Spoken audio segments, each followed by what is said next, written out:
I turned around and I just saw this person shoot and shoot.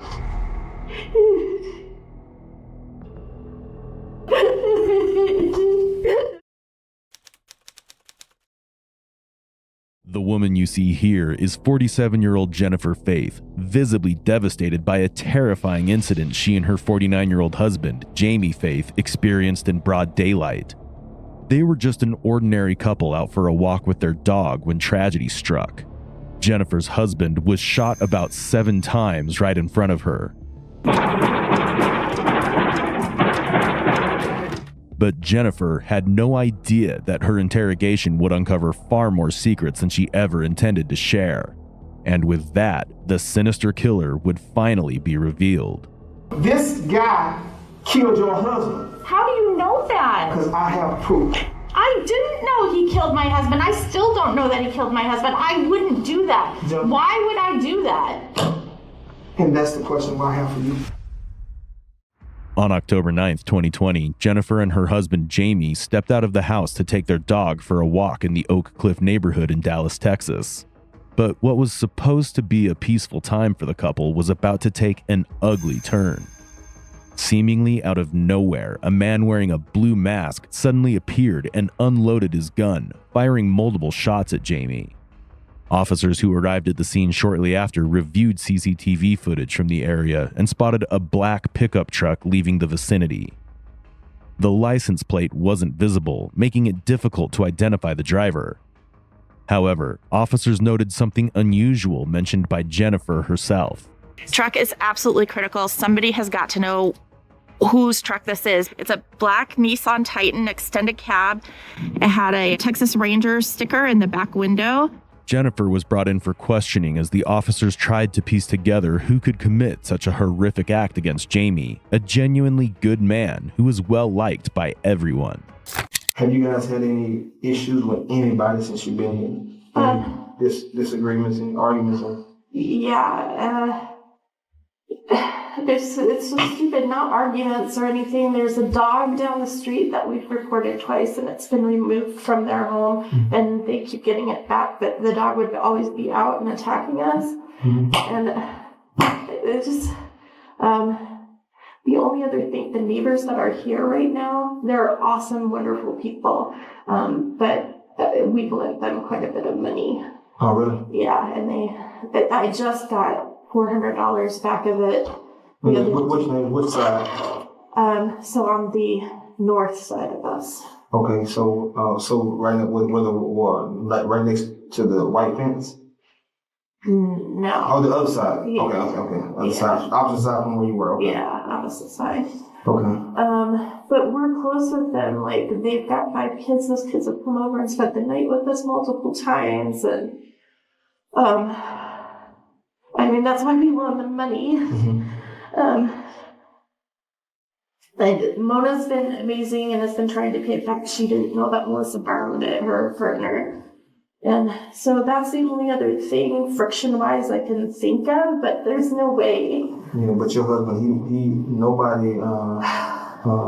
had no grudges with anybody. He never did mention anybody or that he'd have to look out for his life or anything like that. No. Okay. It was well established that Jamie has no known enemies. A fun-loving man and an American Airlines manager, he was deeply adored by the neighborhood, often acting as a father figure to the local children. Yet, a man like him was shot multiple times. This clearly was a targeted act of hatred, but Jennifer seems completely unaware of the motive behind it. You walking southbound? Yes. Towards Clarendon? Yes. And that's when you saw or heard somebody? I heard running. You heard running? I heard running.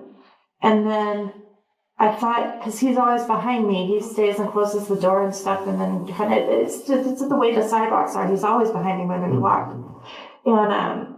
And I thought maybe he was doing something goofy back there. We were goofing around this morning anyway, and so we were giving each other a hard time, and I thought maybe he was, I don't know, like fleeting thought, I thought, what is he doing back there? And then I heard a shot. And then I turned around and I just saw this person shoot and shoot.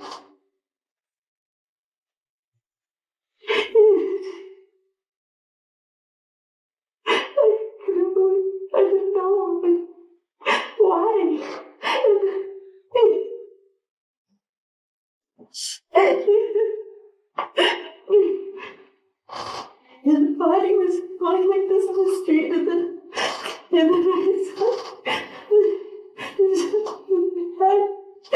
So was your husband like this? Did your husband say anything to him? No, I don't know. I think I was yelling no. I think he did the same thing. It just seemed quiet. That's all I remember are the shots. And several shots? Well, a lot of shots. 5, 6 maybe, I feel like. Mm-hmm. And he just kept going. And I'm like, this is stopping. And the shot and my husband's expression. You said your husband's facial expression? Just like the light gone. And he just went to grab. And so I was like, the shot. And then I saw the birds turn and like just dark eyes and coming toward me. And so I yelled no, and they had the dog, and I started to run, and he tackled me to the ground, and they stopped, ran, and he was hitting my face, and kept trying to turn me over. And he hit my side and back and hitting, and then tried to turn me over, and he's grabbing my arms and trying to take my rings, and then all of a sudden I saw a flash of it was silver, the gun was silver. Mm-hmm. And then he pulled out a roll of duct tape. From his pants, or? I think it had to have been, or I don't know. He just had it. And he tied my tape in my hands. So, and then I don't know what happened. I remember screaming, and I was just looking at Jamie. It's just Jennifer describes the incident as if it were a robbery gone wrong. Not much detail comes to light from talking to her, and the interview ends without any important clues. However, as the investigation continues during her interview, officers uncover new information that dramatically shifts the direction of the case. And this time, Jennifer is once again brought in, but now for an interrogation. However, little does Jennifer know, this investigation will soon uncover some shocking truth. As you know, I'm trying to get down to the bottom of this investigation. So during these moments, you guys walk out the house. You say you smacking around, playing around a little bit. That was like probably a good 5 or 10 minutes before we walked out of the house. Other than that, it was just, us getting dressed, getting ready, getting the dog put together, getting her leash on. Right. So during that time, when you walked out of the house, this terrible thing happened. The guy, what did he look like? Oh my God, I keep remembering everything. Okay. I just remember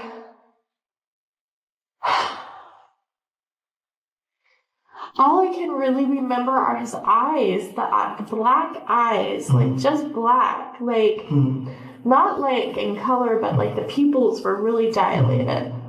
I remember a bright blue mask, like electric blue color mask. Okay. Where did you see him go afterwards? Okay, so So I know when you first go ahead. Yeah. So this is one of the questions that I had for you too, is that I don't remember. Okay, I'll tell you. I'll answer your question first. So I was up on the driveway of the neighbor's house. I thought I was on my own driveway for some reason, but I was on the neighbor's house, and I was taped together. I remember hearing screeching, and it made me look up, and that's when I saw the truck, and that's where he got into, was the truck. So you did see the truck, because I know at first you told me you didn't see the truck. I didn't see it immediately.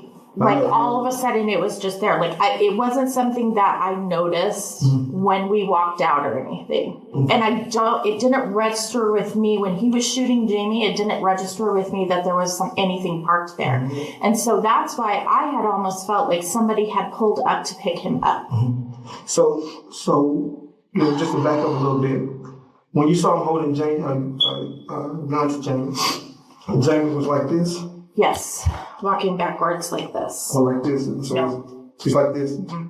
Jamie, do you remember him saying anything to him? No. So it was just quiet. Okay. He didn't say anything. He just shot. All right. Did he stand over him and shoot like this? No. It was, no. So Jamie was like this and he just shot. Yeah. And they were probably So say for me, it's a distance. 6 feet apart. So was it not this far apart? A little bit further, actually. So about right here. Yeah. So okay. Yeah, so what was happening was Jamie was walking backwards and he kept going forward. So I'm Jamie. Yeah. I'm walking. So go back ahead. further. Okay. Right there. And So- he was just this way. And shooting. Walking, not running, walking toward him. Okay. And I was just my eyes were on Jamie. I was just watching the fire shot, like the gunfire. Yeah. It's important to note that the officers already know a great deal about the case. They've reviewed all the details, and Jennifer is here for a specific reason. Soon, you'll witness how her demeanor begins to shift gradually. And your relationship has been always, other than that, I mean, you say, other than, he's always been faithful. Mm-hmm. What about yourself? I've always been faithful. So, and that's what I'm saying, we want to make sure, Jennifer. Yeah. Okay. So there's nothing, I mean, if there were anything, I mean, that's where we can, hey, I need to know, you know what I mean? I know. Because these things you think about, you're just walking outside your house. Right. Somebody comes and, kills your husband. Right. I've thought about that too, that maybe it was somebody associated with me. Yeah, and as far as you haven't had any kind of, relationships, any dating anybody over the phone, anything? No. Okay, and so I have male friends, but they're friends. Okay. Male coworkers that I'm close to, but they're, it's nothing. But nobody, and Jamie knows all of them. I mean, right, so. But nobody that you are intimate with, where they say, hey, we're definitely going to be intimate, or something playing anything like that, right? No. This is the moment when the detective realized Jennifer was hiding much more than she let on. Before conducting the interrogation, the officers had already reviewed her phone records and discovered a man she was growing increasingly close to, none other than Darren Lopez, Jennifer's ex-boyfriend. From the explicit text exchanges, it was clear they were becoming more intimate with each passing day. So the employees of the AAA that were terminated, the gamer, Mike Lange, Dan Turco, Jeff Jensen, Erica DeLeon. Have you ever heard of a name? Is it Darren? Darren Lopez. Yeah. Who is Darren? He's one of my best friends. We dated in high school, and but he doesn't know Jamie. I haven't seen him, and I mean, we talk on the phone every day at this point, but we dated in high school, and then we dated like 3 years in college. Okay, so how long? So when did you meet Darren? 1986. I was a sophomore in high school. Okay. So you guys met in high school, and tell me a little bit about Darren, because I think that's the only one that I pretty much didn't have, but I kind of stumbled up on his name. Okay. Let's see. I lost contact with him in 93. We broke up. We lived in Flagstaff. So 86 through 1993. Yeah. Y'all live together? Oh no. Okay. You live in Flagstaff? Yeah. I was in a dorm. And his name Darren Lopez, you said? Is it Darrin? Yes. Lopez? Okay. And he went to the 9 through 12, right? Yeah. And that's South Point Catholic School? Yes. High school? Yes. Okay. And as far as you guys' dating relationship, how did you all meet? We met through jazz band. We were both in jazz band together in high school. And he had a girlfriend at the time. I had a boyfriend at the time. And then he and his girlfriend broke up. Me and my boyfriend broke up. And then we ended up we were music ambassadors for a class trip to Europe. and we ended up starting dating after that. So y'all started dating? That was in 1989. I went to Northern Arizona University for college, and so did he. He ended up... Northern Arizona University. And then he ended up dropping out after his freshman year, and he joined the military. We saw each other a few times before he left for active duty. I know the last time I saw him was August of 93. August of 93? Yeah. And then, since that time, he and I reconnected this last year. He contacted me and said that, just, how you find people on social media. And so Jamie was still alive? Yeah. Before COVID. So I want to say maybe January, February. And so we reconnected, and then he had gotten married to a lady that had 2 kids, and he said he did that pretty soon after he left Flagstaff. So, and they were still married. I think he's going through a messy divorce right now. The relationship between Darren and Jennifer is now out in the open, but that's only part of the story.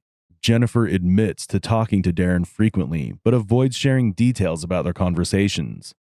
Meanwhile, the detective remains patient, observing how far Jennifer will go to conceal what he already knows. At the moment, Jennifer is being casual about her relationship with Darren, but very soon, more secrets are about to come to light. When did you guys start actually just communicating a lot? Pretty much right away. So after Jamie had passed away, got killed? Oh, but even before that. So, yeah. And Jamie knew about him and everything. We had talked about all getting together and stuff, and so they could meet. And question, so he never met Jamie? No. All right, but you had the communication with him? Yes. Right. All right. But I haven't physically seen him either. Right. So as far as the conversations that you guys had, what type of conversation? Because you think, and I want to make sure, Jennifer, and this is where I want to make sure that me and you are on the same page. Are you suspecting him of something? Well, we'll get there. We'll get there. And I want to make sure that we're on the same page, Jennifer. And I'm gonna tell you, because love will make you do some crazy things. You hear me? Yeah. Love will make you do some crazy things. And as far as with Darren, I mean, you and him, y'all dated. Were there ever any talks about taking the relationship serious? When we first dated? Yeah. Yeah. So when you say what kind of serious? How serious? Oh, we at one point were talking about getting married. Really? Yeah. Really? Yeah. Like when? Oh, when we were at Northern Arizona University, I mean, that was kind of the plan. So then I met Amber's biological dad. Right. And I broke it off with him. All right. So as far as... and then he jumped into a marriage. So when he first reached out to you, what was the conversation like? Just wanted to reconnect, find his old friend. He reached out to me on Twitter. And I said, at first I wanted to make sure it was him. And I'm like, how do I know this is really you? And he goes, well, how about if I call you Angel and say as you wish? And it was like this, because he always called me Angel when we were dating. We loved The Princess Bride. So it was a line from that movie. So I said, yeah. So I sent him my email. And I said, email me and let me know how you're doing. And that was that. And we just started chatting, catching up. He was telling me all about his girls. He has full custody of his girls right now. Their mom is a disaster and has kicked them all out of the house. And so I've had conversations with his kids because they really have no other female figure really. So, and they're all teenage girls. So if you can, the relationship, Jamie knew about Darren? He knew that he was your ex? Yes. Okay. Now, how Jamie was not a jealous person at all, in any way, shape, or form. Even when you guys, before Jamie died, for the relationship that you and Darren had, right? How was that? How was it? Was it strictly on a friendship level, or was there any kind of, talk, intimate talk or anything like There that? wasn't intimate talk. I mean, definitely Darren and I had said, oh gosh, these are rekindling old feelings. Mm-hmm. And Jamie and I had a conversation about that too. And Jamie was, kind of like, this is really different for us. This is new. And that's just not me. That's not my MO. It's not anything I wouldn't want to hurt Jamie in any way, shape, or form. And those are feelings from the past. So that's, yeah. So I just. So as far as like your relationship with him now, has anything changed? No, he's being very, very respectful. I think he probably does have, some feelings, but he's being very respectful and letting me have my time. Okay, and with you? And he's going through his own stuff too with his divorce. And what about with you? And with me in terms of what? How do you feel about him? I don't know. I'm just it's too much for me to even think about right now. Jennifer and Darren had exchanged over 10,000 messages, many of which revealed a deep emotional connection between them. Even more concerning were the content of the messages, exposing something far darker and more incriminating. When Jennifer came to know that the perpetrator's truck had a T symbol, she literally asked Darren to remove it if his car had it. Along with that, she was trying to get the money from Jamie's life insurance and discussing it with Darren. If this isn't enough evidence to show that Jennifer is involved in this brutal murder, then what is? Jennifer, if I were to tell you, as far as like, I know that there's more to you and Darren's relationship, what would you say about that? I don't know what more you're talking about. Jennifer, as far as like you and Darren have been having, and I'll get to that in just a second. So as far as your relationship with Darren, that's what they call it, investigation. And we got to be on the same page, Jennifer. Yeah.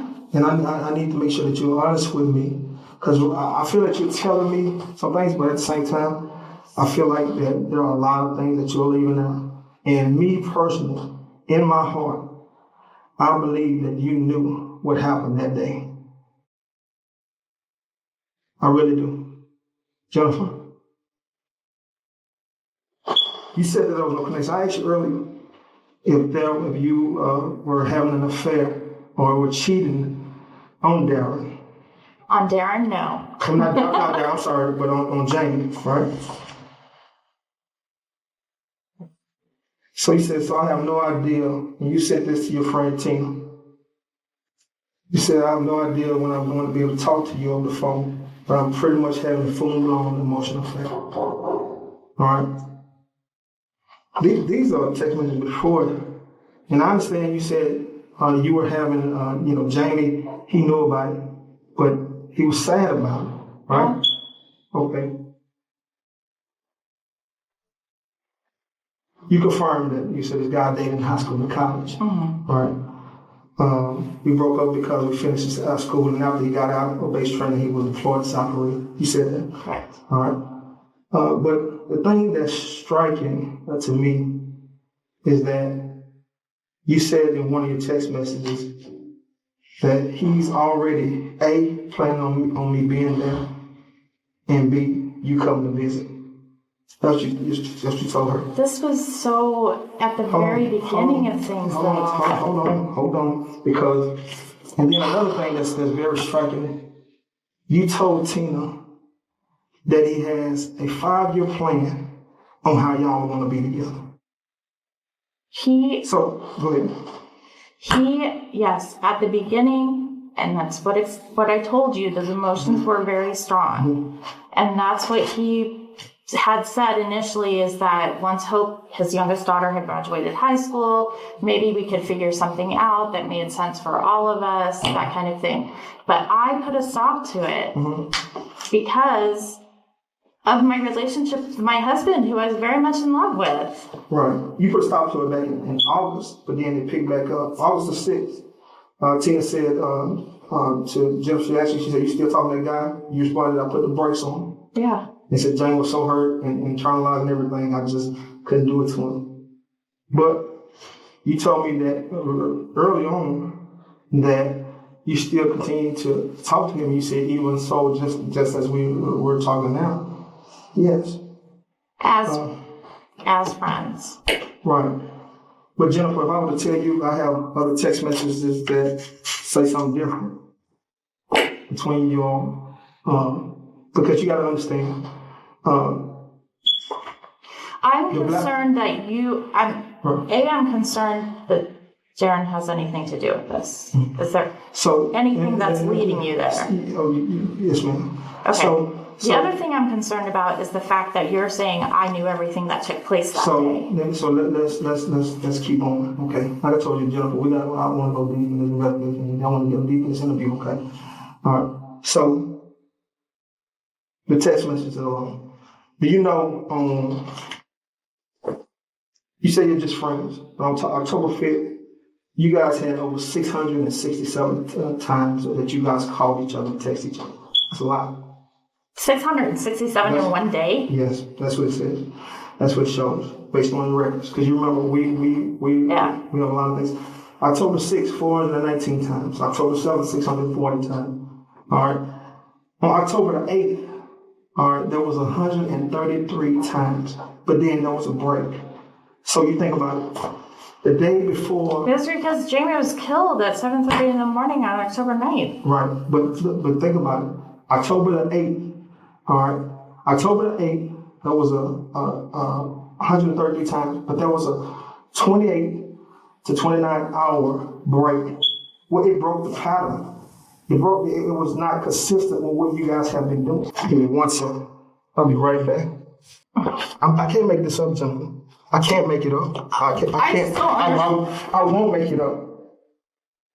I won't make it up. Do I need a lawyer at this point? It's your call, whatever you decide. I'm leaving. Hold on 1 second. No, I'm leaving. Give me 1 second. I'll walk you down, hold on. So are you saying he drove from Tennessee and killed Jamie and went back? Because I talked to him the day that Jamie was killed. I know. Give me 1 second. Why would he do that? He's got girls. Give me 1 second.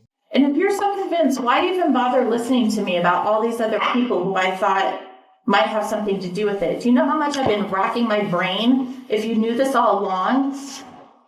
This is the way it was taken. Yes. But it's saying. Where is that? Oh my God.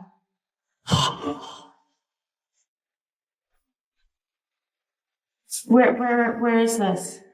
Yeah, the color of the So let me do this, okay? Because I know you mentioned something earlier, and I want to make sure that I'm on the same page. Can you tell me where those photos were taken? Hold on 1 second, because you said, do I need a lawyer? And I said, hey, it's your source, but you said you're going. I want to make sure I reach your rights so you understand your rights, okay?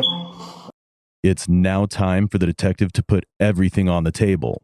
After reading Jennifer her Miranda rights, the detective makes one last attempt to secure a confession. So like I said, obviously there was a firearm used in this crime, so I'm against this accomplice. But with that comes the fact that I'm a federal agent, okay? So if you lie or mislead me, right, that means you send us down a course that makes us go chase gooses or something like that. That's a federal offense. You gotta understand where we're coming from, okay? You think about this. I know Darren killed your husband. I just can't even wrap my brain around that. I know. To where I can even put him on the street during the same times. Same. You gotta understand. There was so much groundwork, so many resources utilized in this investigation. Where I can tell you from the day he left to the day he came back came to Dallas, where he stopped at, to even going back to his residence in Tennessee. It just doesn't make sense. And Jennifer, this is another thing too. You knew what kind of vehicle Darren had because you even researched a different type of vehicle for him. Because you got to think about it. I did. Jennifer, you got to think about this. When you first gave me consent for your cell phone, we were in the hospital. Yeah. Okay. All right. The thing I'm having a hard time to believe is that everything on Darren's phone, the text messages, the calls. Oh, I told you over 24,000 times. Right. It wasn't consistent with your phone. So that led me to believe that you deleted a lot of the text messages that were inside that phone. So the communication that you had. But I've deleted a lot of people's text messages. I have text messages between you and Darren talking about the intimacy level, or how he's going to hold you, how y'all going to get physical. I have those things. These are recent. But why would that constitute killing my husband? Because, and that's what I'm here to say. Like I told you before, why not just tell him, hey, I don't want to be with you no more, Jamie? I've been married twice before. Divorce is not out of the realm of my possibility. So, but why kill Jamie? Why kill him? Exactly. I don't understand that. Was it Darren's the one going through the struggle? Darren has a debt, and Darren's behind on his bill. Water not even on. I know a lot about His Darren. water's not on? I'm just telling you right now. There's a lot of things right now that Darren has going on with himself, but I know it wasn't about the money. I know about the MetLife insurance policy. I know about the other insurance policy. My main thing is, you even have a GoFundMe, all right? That over $70,000. Okay? Yeah, that's what I'm living off of. So my main thing is, why not just tell Jamie, hey, I don't want to be with you no more. But me, the way it's looking, because The life insurance policy is a drop in the bucket compared to what Jamie made every year. That's like, okay. if you're thinking that's a motive, you're barking up the wrong tree. But I'm just saying, so what is the motive? There isn't one. Not on my end. Why kill the guy? Why, you know what I'm saying? Oh my God. When you just say, hey, easily dump him. Because we know that Darren's in a financial bind right now. So that, I mean, this is your high school sweetheart. Jennifer, this is your high school sweetheart. This is the guy that you dated in high school. This is the guy you dated in college. And I broke it off with him. And this is the guy that you told Tina that you guys were planning on getting married. But guess what? He ended up leaving off. I'm out. You see what I'm saying? We were talking. Okay. Interview's done. Okay. Hold on 1 second. We'll walk you out. Give me 1 second, okay? The detective was unable to extract a confession from Jennifer despite overwhelming evidence pointing to her involvement. However, with the mountain of evidence against her, the outcome was inevitable. Finally, on June 21st, 2022, Jennifer was sentenced to life in federal prison for orchestrating the murder of her husband, Jamie. She starts telling me, you will accept me for who I am and what I am. And I will sleep with whoever I want to, and you're going to accept it. In my head, I'm thinking, this is the last you're ever going to give. The man basking in his own narcissism is 51-year-old David Thompson. He was arrested on May 26, 2022, after a harrowing scene was discovered, one so disturbing it forced his friend Keith Upchurch to immediately call 911. JC Wilkerson, David's 40-year-old girlfriend and a mother of 4, was discovered lying in a pool of blood after being brutally murdered inside his Tyler, Texas apartment. Every time I find out one lie, another one pops up. All I've ever asked is, don't lie to me, don't give it to somebody else, and take care of the baby. However, what he claimed was just the tip of the iceberg. As the story gradually unfolds, a darker and twisted reality begins to emerge, revealing more sinister and haunting confessions. When I come back, she was up trying to get the door unlocked, and that's when I hit her again, and she went down.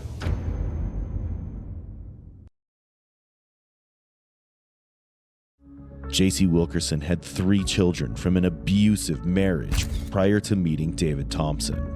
With David's help, she was able to escape that strained marriage. However, when JC and David began dating, everything seemed to be going smoothly and they had a child together. But what appeared to be a happy family was only an illusion, destined to spiral into a chilling nightmare. On May 25, 2022, when the authorities arrived at the crime scene, David was nowhere to be found, leading them to suspect he was the one behind this gruesome murder. A day later, following this horrific incident, David contacted the police, informing them he would turn himself in, as he's connected to the murder. David was immediately taken into custody for questioning.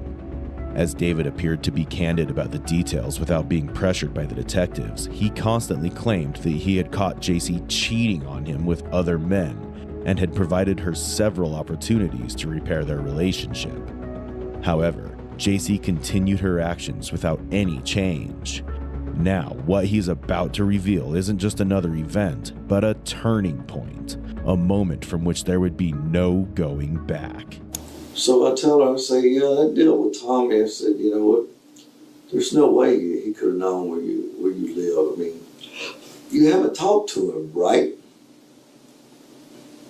No, I haven't spoken to him in like 8 months, almost a year. I said, Jason, seen the phone records. I know you've been talking to him. You've been talking to him every day. Oh, well, you set me up. No, you set yourself up. Mm-hmm. She said, well, you need to get your clothes on. You need to leave. I'm pissed off. So I said, that's what I'm about to do, and I don't even need your goddamn phone. I already know what's on it. Well, as I'm putting my clothes on, she comes over and she's got a habit of just walking up and standing up over me. You don't do that neither. It's my space. Mm-hmm. So I tell her, I said, oh yeah, by the way, I'm putting my clothes on. I said, what the hell did you and Robert talking about on the phone? That's when she knew I'd seen the phone records. And she just got this second look of shock on her face. And I said, yeah, that's what I thought. Goodbye. Don't ever come to my parents' house again. Mm-hmm. So I leave. The next day, I text Robert, and I'm like, how could you do this? You've 45 years of friendship. Oh, whoop his ass. Oh, no, man. I said, Robert, I've got her phone record. I know. And all I did was a phone call. Well, he said, yeah, she called me and asked me what I was doing, and I told her I'm sitting over here waiting to get unloaded, and they said to look up, and all of a sudden she's bouncing down the road to the truck. In the middle of the night, it's like 10:30, 11 o'clock at night. Mm-hmm. So anyway, I don't know, he says, because, I mean, I told him, I said, mother, I'll kill you. And I meant it. I meant that. 45 years of knowing somebody. This was a couple of weeks done gone by since this had happened. He said, yeah, man, she showed up and said, did nothing happen. We talked about you mainly, and she's scared to death of you, bro. What have you been doing to this girl? You've known me my entire life. You know I ain't gonna do something for no goddamn reason. You know this. I said, what are you doing talking with her and meeting with her in the middle of the night? Mm-hmm. And then don't tell me about it. Oh, well, she talked about you and asked me if I'd take care of her and this and that. And you didn't tell me about it. Oh, brother, I promised her I would. I said, brother, if the mother of my child calls you and offers you some, and you turn it down, as soon as you get off the phone with her, you're supposed to call me and tell me, hey, she's out here doing this. Mm-hmm. You know, it's a tough situation, but this is what she's doing. You need to be aware of it. And you don't tell me. I got to bring it up to you. Something happened. I left and went to Midland for a couple of weeks because this mother apparently called the laws and told them threatening him to kill him, this and that. And I did. I told him, I said, you gonna pay me some money for that?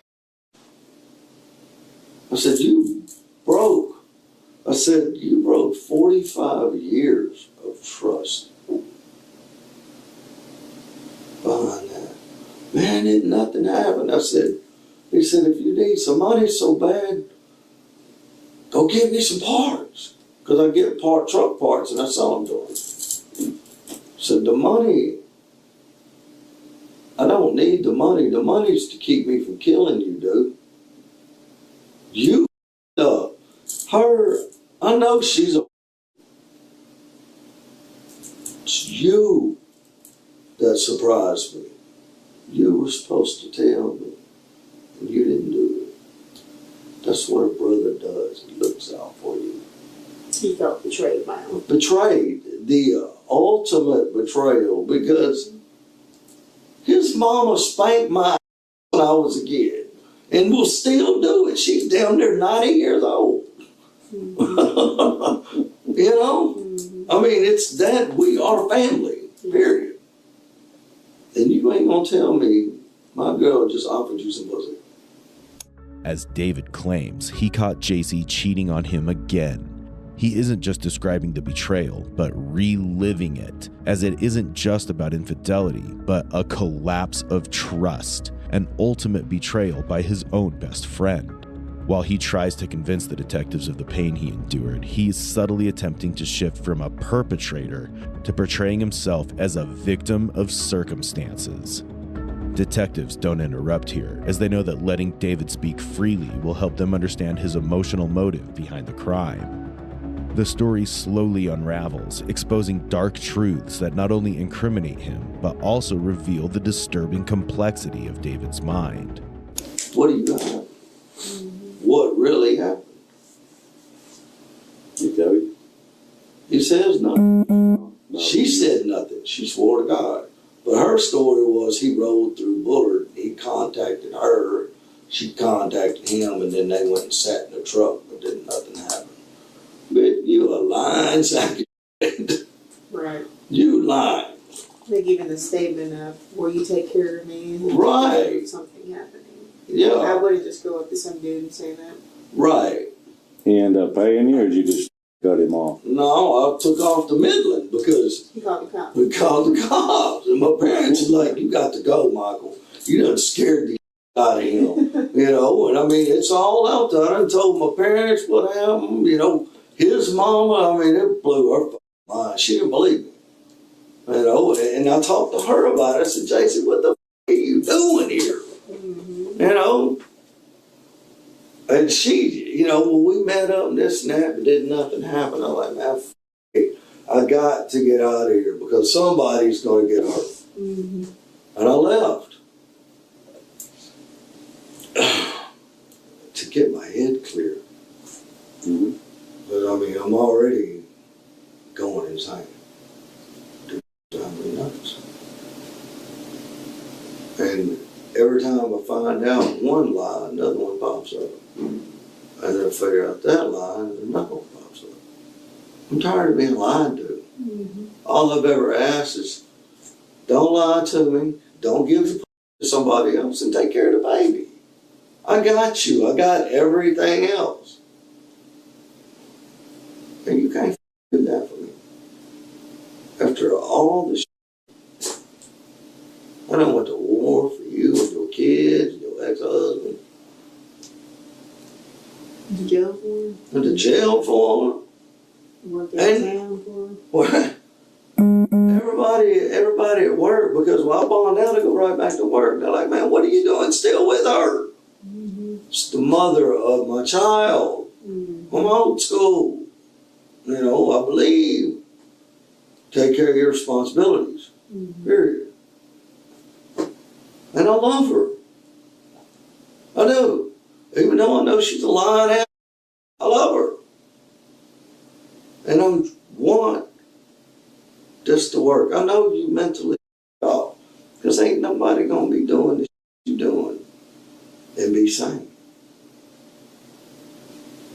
Ain't nobody in their right mind gonna do somebody else like that. Just wreck shop on somebody's life just because. Mm-hmm. Nobody gonna do that. Not normal people. Hey, you ain't normal, man. You mentally up. well, go out there to Midland. So anyway, I guess their advice. I come back. And I'm rationalizing in my head, okay, I can get by this if she'll lay everything down, stop doing it, we get clean slates, because I ain't been living right either, man. I mean, I'm doing a little dope here, I'm not around, but I'm not living right neither. I need to clean my house up. And I rationalize in my head, okay, you go back, this is the deal I'm going to offer you. We'll wipe both slates clean, start fresh and new right here. We'll get the baby back, raise our baby together, and we'll work on this and fix it. And I can forget about all this other crap. Did you drive to Midland? Yeah. So you had a long time to think. And this is where Down there 500 miles, I think. where you're rationalizing as you're driving home. Right. Makes sense. And I mean, just because I talked to her before I left and told her I'm on my way home. When I get there, it's going to be about 3 o'clock in the morning, but I want to see you. I need to see you. This is important what I have to say to you. I gave her kind of rundown of what's going on, what I got in my head. I said, look, man, I'm struggling. We have to, for nothing. Because we both want our baby, and we both want her raised together. Okay, well, give me a call when you get to Dallas. And if I'm still awake, I'll come over and I'll meet you there. David expresses that although he was disheartened by the betrayal by his two closest companions, he still tried to remain calm, portraying himself as the sensible one in their relationship. Additionally, while recounting the details, David unknowingly reveals his own aggressive tendencies, subtly indicating that if the situation continues, he's capable of doing something unthinkable. However, it'll soon become clear that this nightmare was on the verge of becoming a reality. So about 1 o'clock, I rode through Dallas, and I texted her. Well, the text goes through, because on my phone, it shows delivered. It went through. Well, I get on the other side of Dallas, she still ain't text back or nothing, so I call. Well, now, they're not accepting no phone calls. Okay, you're doing something. Go on, let it go to the house. So around 6 o'clock in the morning, I make this video. I got my swipe out, beating it on the counter. Down where the f*** that? You got your what out? My swipe. Swipe. No, yeah, I got it. I just didn't know what you said. Anyway, she calls me about 8. She said, oh, I just woke up. I said, where you spend the night at? Oh, well, with some girls I met at the bowling alley. Oh, man, it's too generic. Seems to be her go-to, huh? Yeah. Some girls. Some girls, yeah. You ain't got but like 2 girlfriends that I know of, and 1 I'm not allowed to see. Yeah. Random girls. Yeah. Yeah, just something I met at the bowling alley. I went and spent the night with them.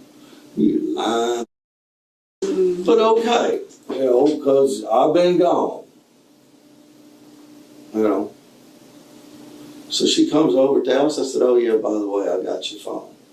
Because I'd called it while I was out there in Midland, and a bartender answered it. She'd left it where's Rufus one night. Oh, okay. I was drunk. Had somebody go pick up the phone. Well, I had that phone. I done went through it that night after I got home. Seen like 6, 7 different dudes. I just wanted to find a picture of their handprint across the where she had been at Easter with that guy. And blood still dripping off of my next day. What kind of phone was that? That's a Verizon. It's the I-13. The I-12 or I-13. This is the 9199 number.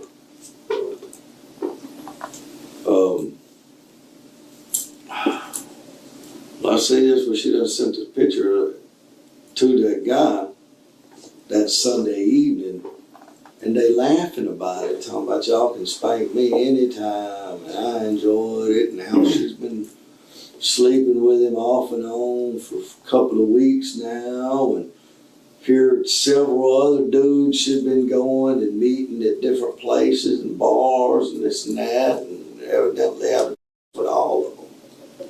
When you guys would have, was she into that kind of stuff at all? I mean, did you know? I'll slap her across the nothing, and she tried getting rough with her once, man. It just ain't my thing, bro. I can't get the groove going and then reach up and pop her like that. I can't do it. You know, I might grab the hair a little bit or something, but hell, if I pull too hard, it yanks it out.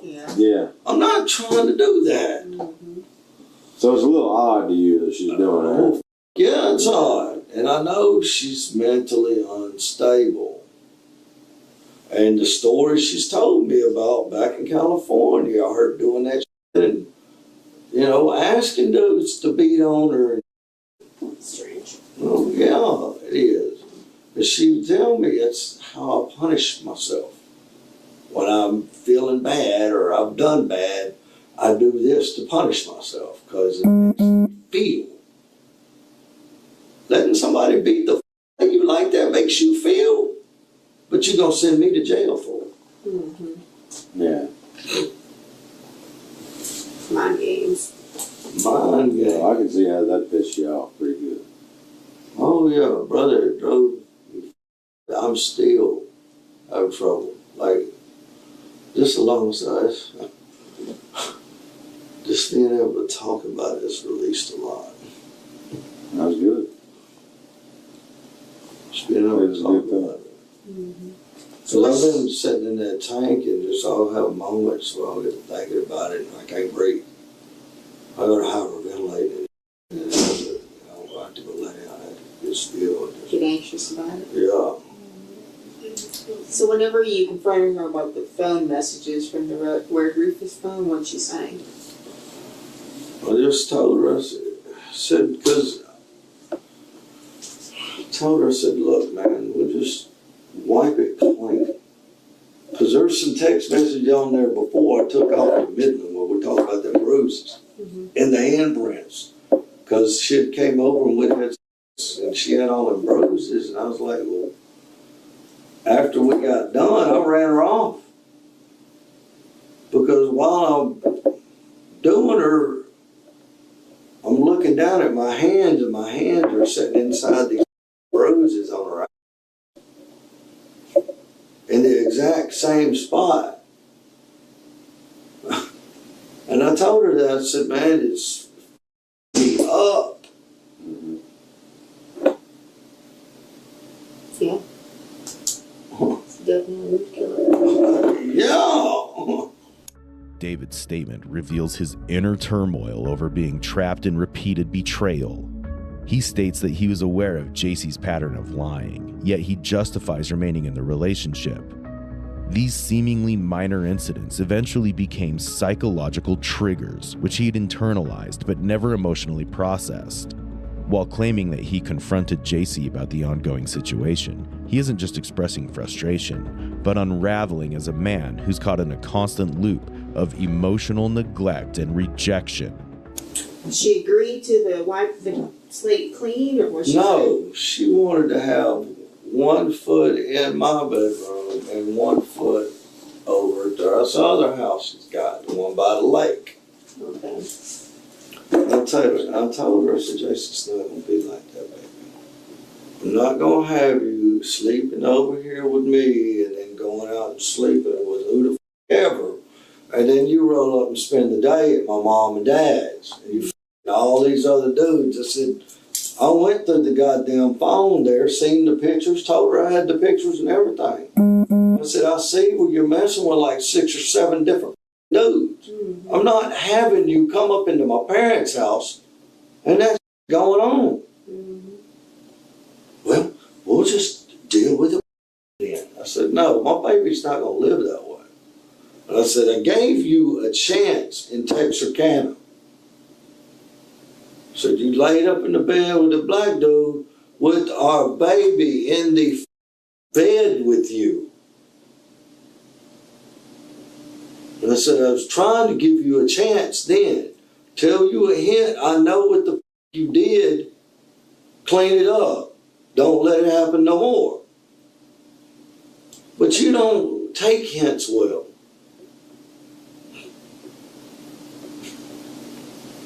I've been putting up with a lot of. Sounds like it.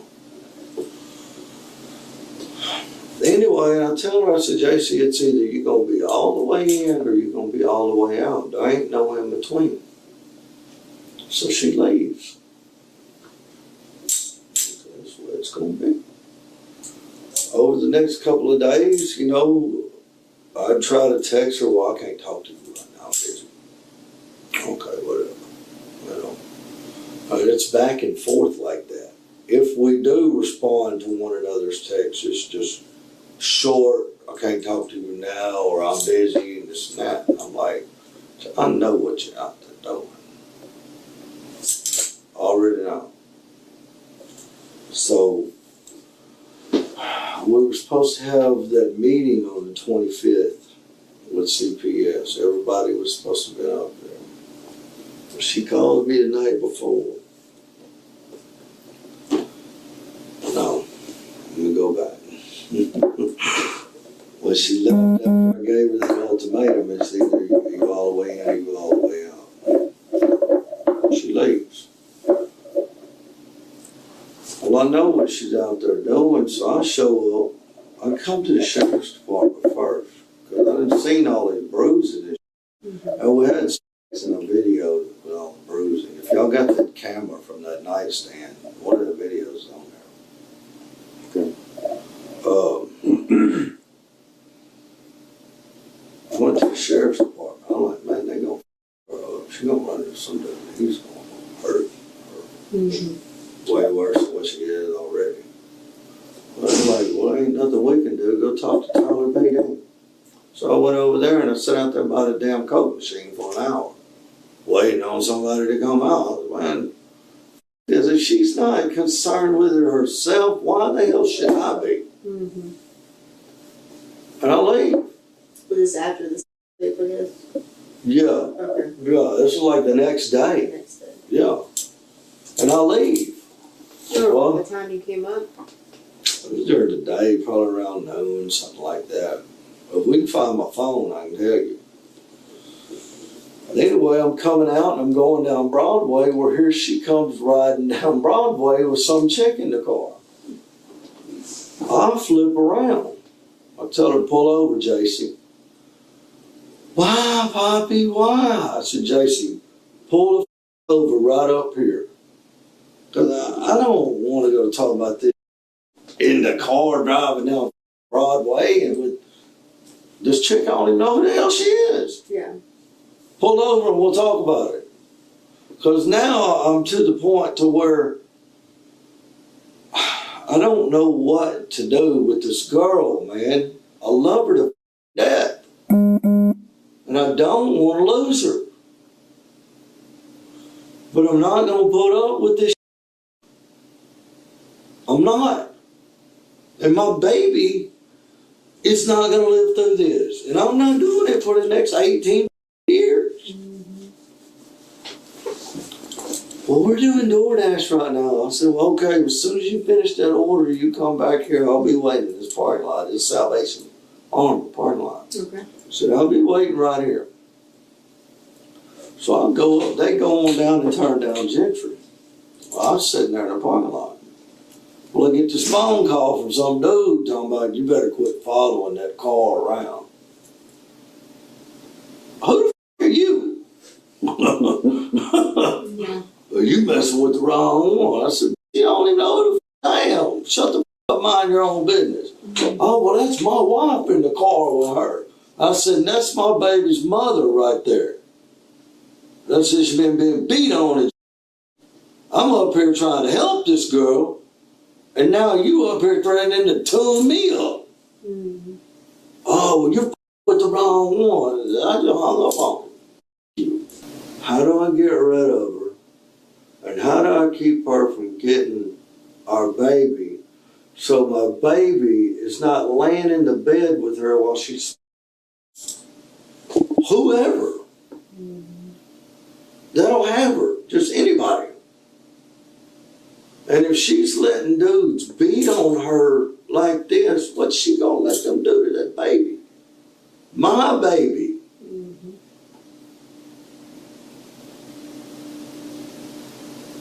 That's seen way too much as it is. There ain't no telling how many dudes that baby's sitting there witnessing. Because I was out of town a lot. She had a lot of freedom to go and do whatever the she wanted. Don't lie to me. Don't give it away to nobody else. And take care of the baby. That's all you gotta do. David reveals how, in a moment of trust, JC's deeply cutting statement flipped his emotional state, transforming warmth into a primal rage. His instant leap from annoyance to fantasizing about killing her may have stemmed from unresolved trauma and years of buried resentment. While being in this relationship and noticing major changes in JC's behavior, David had the option to walk away, which could have saved both of their lives. Instead, he chose a darker path. As more details begin to emerge, the picture grows even grimmer, suggesting the worst may still be yet to come. And I was just gonna cut her throat. Just let her bleed out because Keith's in his room. And I begged that dude, he went to his sister's. And I told him, I said, JC's maybe coming over today for us to talk, because we've been talking all that day. And told her, I said, man, she may come over. I don't know, and you don't need to be here because you don't. You know, in my head, I'm thinking, man, it's going to go down one way or the other. Either we're going to work this out, or we're both going to end it. So the only way I can see.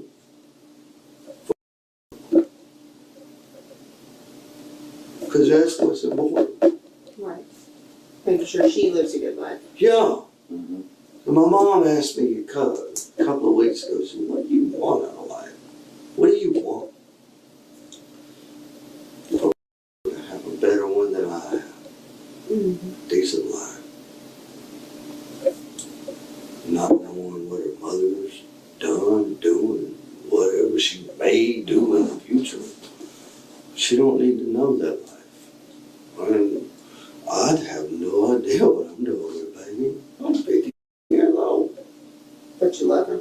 Love the out of her. And you want what's best for her. Yeah. And in your mind, you did what was best for your child. Exactly. Exactly.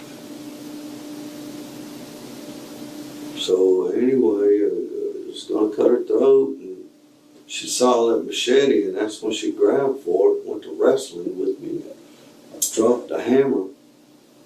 She just laying on her back in the bed? She laying on her stomach trying to keep me from cutting her goddamn throat. I got you. And she's got a hold of that blade. That blade's sharp.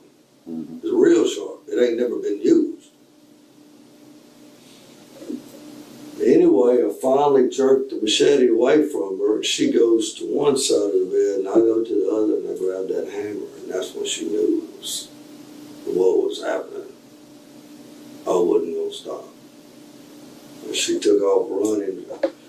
Thank God she didn't run into Keith's. Try to run into Keith's room. He usually has his door locked. And I don't even think about what might happen then. But she was trying to get out of that apartment. I came up behind her and clocked her with a hammer. When it knocked her down, I mean, it did. The first one, I didn't care. And, I mean, so I go back to the bedroom and get the, I'm just going to cut her throat and let her bleed out. That's it. Because I don't. So did she get knocked unconscious by the hammer? Yeah. With the one hit? Yeah. So she's on the ground? Yeah. She's knocked out. When I come back, she was up trying to get the door unlocked. And that's when I hit her again. And she went down. With the hammer again? With the hammer again. And that's when I cut her. I can't remember on what side. I was just, like I said, going to cut her throat, let her bleed out. It's done, it's over with. Whatever happens to me, happens to me.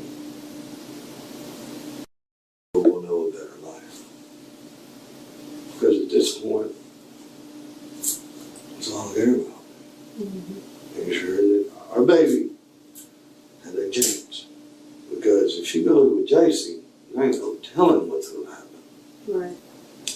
And I'm not dealing with this for 18 years, or however long. You know, I'm not doing it. I'm already insane. So I cut her, and I went back because I'm trying to calm down and keep my head straight and pray to God Keith don't come out of this room. And whenever I came back in there, because I could hear that rattle. I could hear it. Her breathing. That's something I'll never forget. That's so very distinct. The rhythm of it. Well, whenever I walked back in there, she's like got one hand on the ground and her feet are out and she's trying to get back up. I'm not going to leave you in a vegetable. So I hit her again. And that time when I hit her, there was With the hammer again? yeah. And when she hit that floor, it was. And I popped her one more time for good measure, just to make sure she's gone. I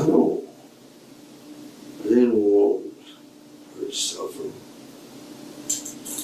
Nothing, man, just I'm done. Let's get this over with. Let's go.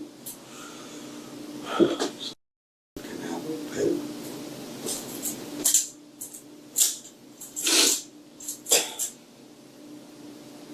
So she can have a better life. Free of this bullshit. David's self-justification suggests that he sees himself not as a murderer, but as a savior, and ultimately shows no remorse for this horrific crime. Even the detectives sympathized with him after hearing his side of the story. Tragically, however, JC never had the opportunity to share her version of events. In February 2024, David Thompson was found guilty of the murder of his girlfriend, JC Wilkerson, and was sentenced to life in prison without the possibility of parole. You use a syringe to pull your 10 cc's of bleach up? Sometimes I do when I can't find the little medicine cups. This is 34-year-old Kimberly Clark Sines, a licensed vocational nurse who took the Nightingale Pledge to care for her patients. But when deaths at her dialysis clinic began to rise at an alarming rate, investigators discovered the problem wasn't medical, it was criminal. We're all trying to figure out, why there's been this sudden spike in events. I know I'm new, I've only been here 8 months. And in those 8 months, 5 patients were dead and 5 more left critically ill, each with traces of bleach found in their bloodlines and IV ports. Yet Kimberly still believed she could walk away untouched. Kimberly's motive was darker than anyone could have imagined, and when it surfaced, it sent shockwaves through the entire community. It all started quietly around the beginning of the year 2008, with a few unexplained medical emergencies surfacing at the DaVita Dialysis Clinic in Lufkin, Texas. But over the course of just a few months, something disturbing began to unfold. Patients who had been stable for years suddenly went into cardiac arrest. They would arrive for routine dialysis and end up being rushed to the emergency room, or worse, be declared dead. The number of emergency transports skyrocketed, and so did the death toll. In fact, between December 2007 and April 2008, 5 patients died, and at least 5 more were critically injured under highly suspicious circumstances. At first, no one could explain the surge, but nurses and staff began whispering, and eventually, 2 eyewitnesses, patients Linda Hall and Lurleen Hamilton, came forward. They claimed they had seen Kimberly Clark Sines, a nurse at the clinic, draw bleach into a syringe and inject it directly into patients' dialysis ports. One of the patients she already injected, Marva Roan, had her blood tested, and it came back positive for sodium hypochlorite, the active chemical in bleach. So without further delay, officers brought in Kimberly for an interrogation in April of 2008. Are you from Lufkin area? I grew up in Central all my life. Okay. And I went to Angelina Nursing School. And I went into Woodland Heights Medical Center doing med surg, and it was just too much for me. And I had a friend of mine that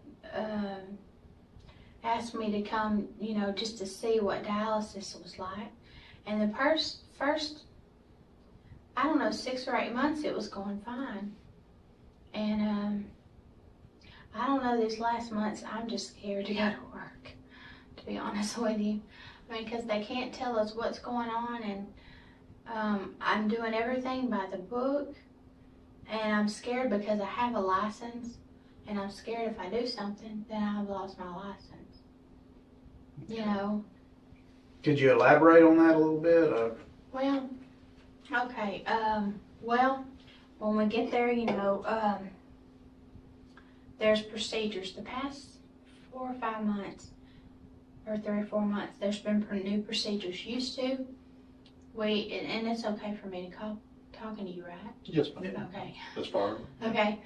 The last, I've been there 9 months, and when I started, we didn't, you know, wear the gowns, you know, and the mask and everything like that.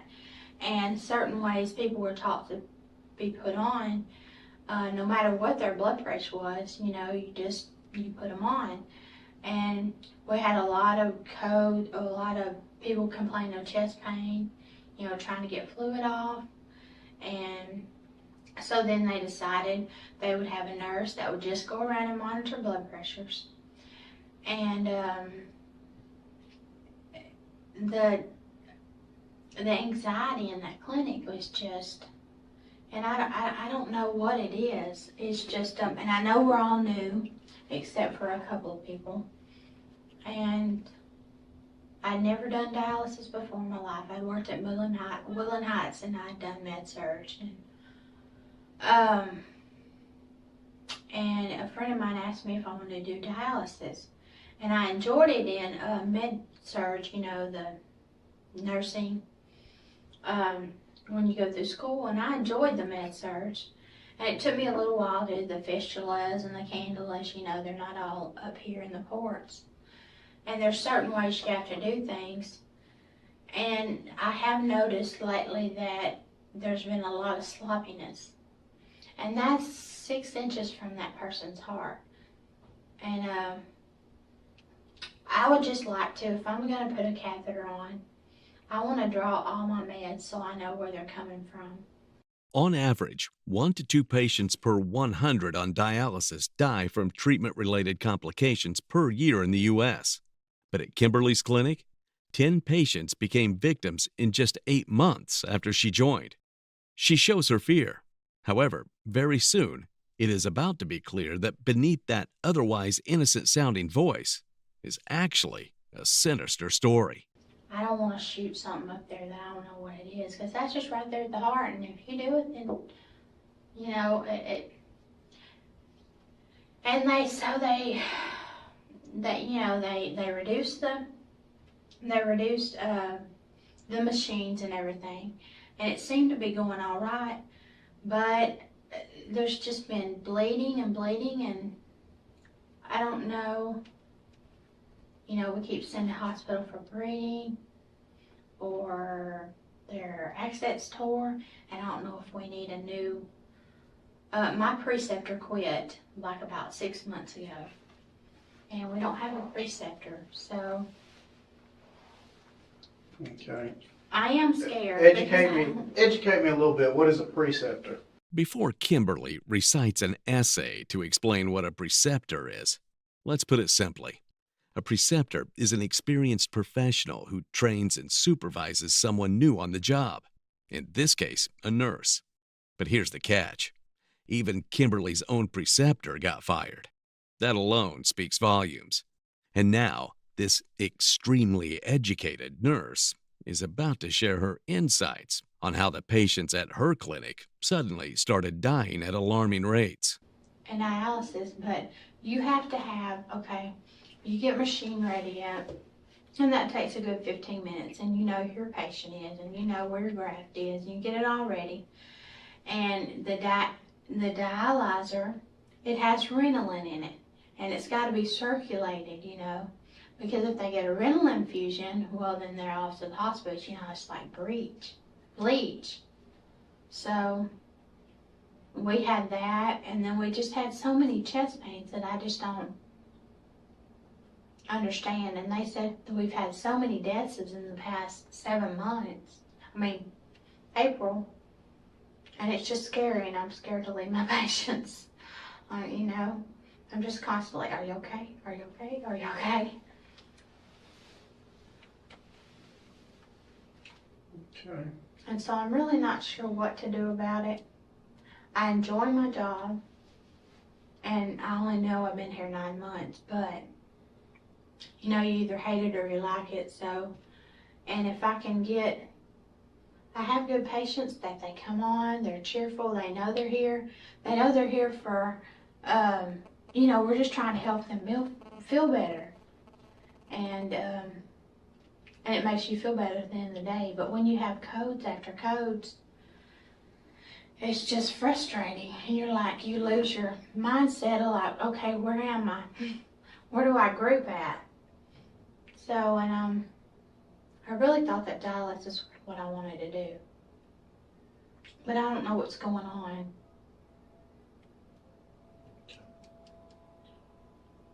I don't know if it's in the water system. I don't know if it's in...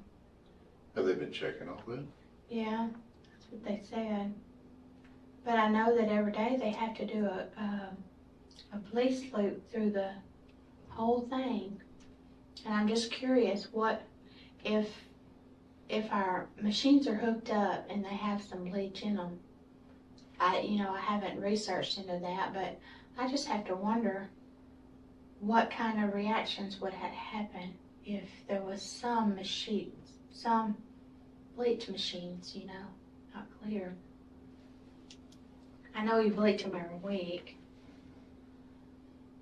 What do you mean you bleach them every week? But on Thursdays, all the machines have to be hooked up to this big bleach bottle, and they have to go through, and they have to go for like 25 minutes.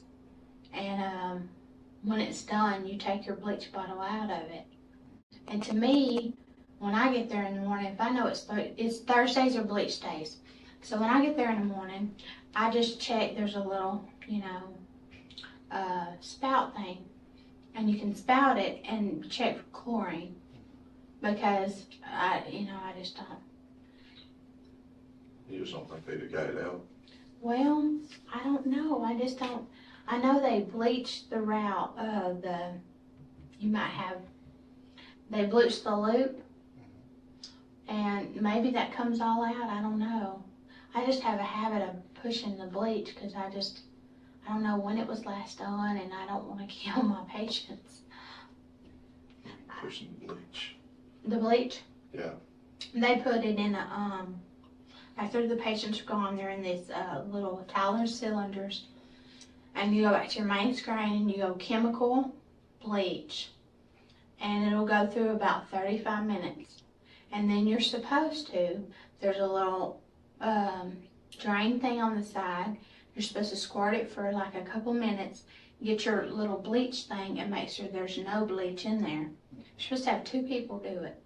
But in the end, bleach was found in every victim's blood.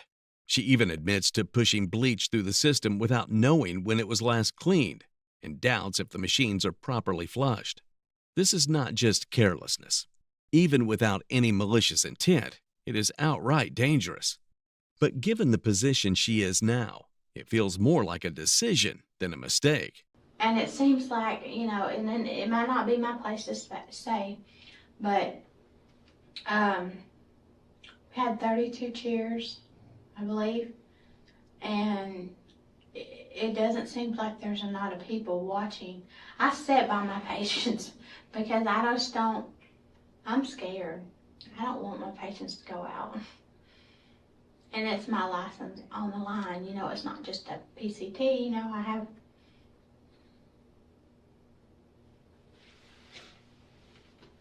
Okay.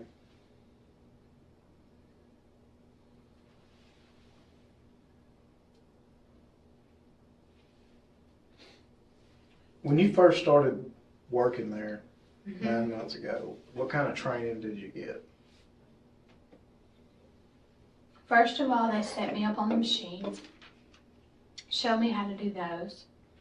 Then they show me how to do preparing for the machines, and then they the grafts I could do, the catheters I could do. The fistulas I had a little bit of problem with, but that's just because I'd never been on dialysis before. But I thought I was getting better. And the only thing that I noticed, and this is not to be a tattletale or nothing like that, but there's certain ways to take your needles out. And that little thumb thing, if you'll pull it all the way,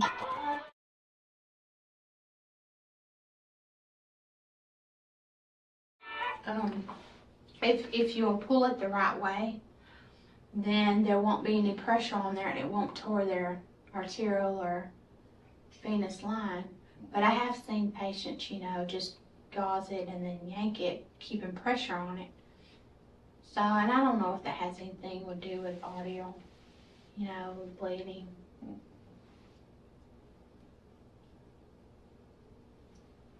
I don't know, it's just for freezing, because, I mean, it's just, I just don't know. I feel like, you know, I'm doing everything in the power I can. And I've been looking up on the inner line, like, what am I doing wrong? And I'm just What do you mean flabbergasted. what you're doing wrong? Huh? What do you mean what you're doing wrong? And the answer to what she's been doing wrong? Pretty much everything. She struggled with basic procedures and even admits she didn't fully understand fistulas, which is a surgically created connection between an artery and a vein. She even noticed staff mishandling needles, yet said nothing. In a clinic with 32 dialysis chairs and rising deaths, that silence was the thing that was most deadly. She says she looked online to figure out what she was doing wrong, but by then, 5 patients were already gone. This isn't care. This is her way of throwing others under the bus. I have noticed, I was pointed out today, and I write them down. Miss Giselle, she showed me, which my preceptor had showed me. My preceptor had showed me, like, when you know, you get your fistulas, and you go in, and as you go in, you turn them, which I didn't know not to do. I had no idea not to turn them, but after she explained to me what that did, it's just a bad habit. I'm gonna have to get out of breaking that. But that was not actually all of it. When detectives talked to Kimberly's supervisor at the clinic, she had something much more crucial to share. I spoke to Giselle Fournette and just told her to watch that sharps container, not to let anybody buy it. She said, okay. I knew that Kim was having a bad day from that morning, so I used that as my opportunity to go back and talk to her and just let her know that since you're having a bad day, to go home. When I was walking off the floor, I found Kim at the nurse's station around Yasmin's area. So I asked her to come where I was, and I just explained to her, you know, you're having a bad day. Things just haven't gone from you from the get-go.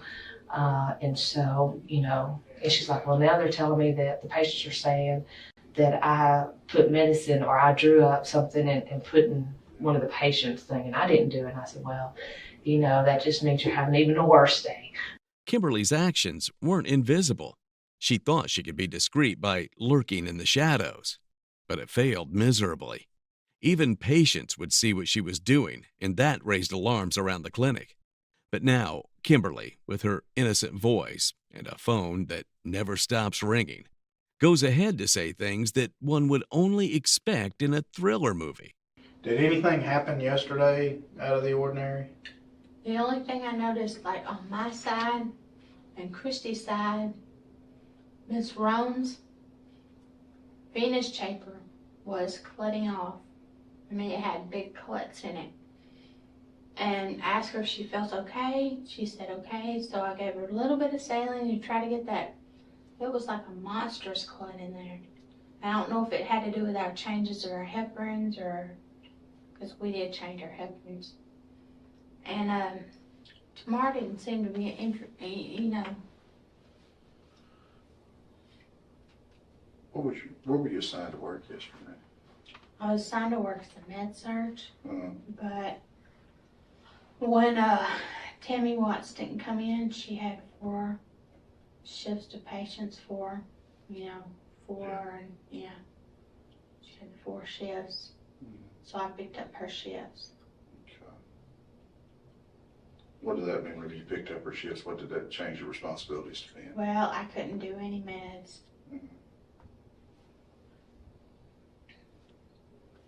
And since they decreased their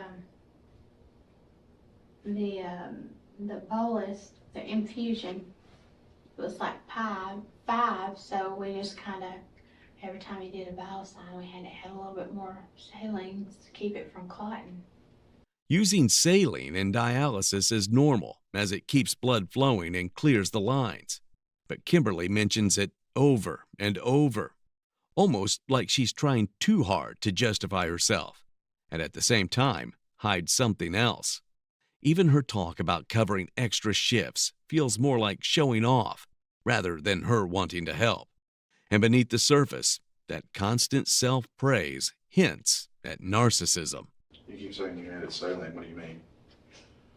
I'm sorry? You keep saying you added saline. Oh, well, like when we did their vital signs, we just put like a tiny bit, like 50 cc's, just enough to get that venous chamber.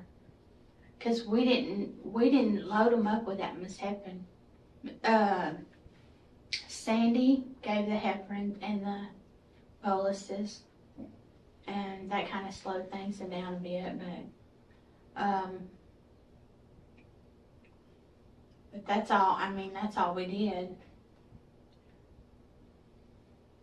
Are they on the saline bag or what? Okay. Yeah. And she just said she didn't feel. She came in at 6 kilos and her blood pressure wasn't any good. And I put the charge nurse, I tried to get 4, but her blood pressure wasn't any good and I didn't want her to go down on me. And I gave her a little bit of pressure. And I gave Miss Lurleen a little bit of pressure.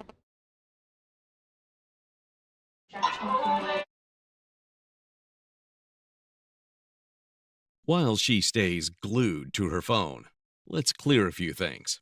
As a nurse, Kimberly's job was to help patients safely get through dialysis, checking vitals, following rules, and preventing mistakes. But under her watch, things started going wrong. Patients were getting sick, confusion spread, and somehow Kimberly's name kept surfacing. Whether it was covering shifts, handling saline, or cleaning equipment, she was always there. What she doesn't realize is that she is not just some vague suspect. She has been brought in because of several witnesses' accounts, and her supervisor is about to testify to that. So I went, and the first person I approached was Lurleen Hamilton, and I grabbed a chair, sat down, got on her level, sat up close to her so I could have a private conversation and just reassure what's going on, what can I do to help, and what do you need to tell me? I understand you're upset. Ms. Hamilton said, I cannot believe what I just saw. And I said, well, tell me what you saw earlier, what's going on? And she's like, I saw that nurse over there, the one with the ponytail, the one with Kim. I said, yes, ma'am, Miss Kim Delvian. She says, yes. She goes, I saw her draw up some of that Clorox. She kept insisting that it was Clorox. I saw her drop that Clorox and she went and injected in that patient over there. And Miss Roan, I said, which one? And she said, Miss Roan's chair, you know, she got sick a while ago too. And it wasn't long after she injected that. And I said, okay. And she said, and then she went and she put it in that sharps container over there by the patient on the end. She didn't bring it, you know, and Amy, she walked over there and then she came back over here and she kept really looking around, acting like she was real nervous. And she didn't bring it over here, but she walked way back over there and put the sharps, put the needle in that container. I said, okay, we're gonna be okay. You're gonna be okay. She will not come take you off. I'll get someone else over here to take over this road. It's clear that Kimberly was behind all the incidents at the clinic, but it's still a matter of confusion if Kimberly was just really bad at her job, or was she trying to do something intentionally? And if all this was intentional, and if there was no clear motive, then the only thing left to do was ask her the simplest question. Kim, do you have any type of medical problems yourself? No, I do take depression once a day. Mm-hmm. I take Cymbalta once a day. Cymbalta? Uh-huh. They put me on that 6 weeks ago. Okay. Do you take any other medication or anything? Mm-mm. Okay.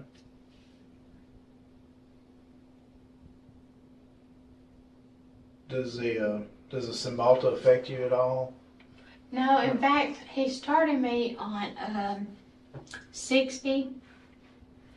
In a couple of days, it was kind of like I felt mania, just, I don't know, just my mind was racing and all that kind of stuff. So I went back to him and he lowered my dose to Cymbalta. And so far so good, hopefully. But what hurts me the most is for 2 patients to accuse me of giving another patient's medication that was not ordered. And that's been something that's really irritated all day. I was just crying earlier and I was like, I mean, it's my license. If I do something like that, I can't do something like that. What did you give her any medicine? I did give her some saline, only because she said she was cramping. With her saline line, Angie wasn't there. So I charted that I gave her some saline line. Her pressure didn't really go down that much. And then she just said she felt kind of nauseated. Which patient are we talking about? Roan. Miss Roan? Mm-hmm. Okay. Kimberly is defending herself by saying that she is sad because she was accused of giving medication to a patient when it wasn't ordered. But then, in the very next breath, she admits that she did give something. Saline.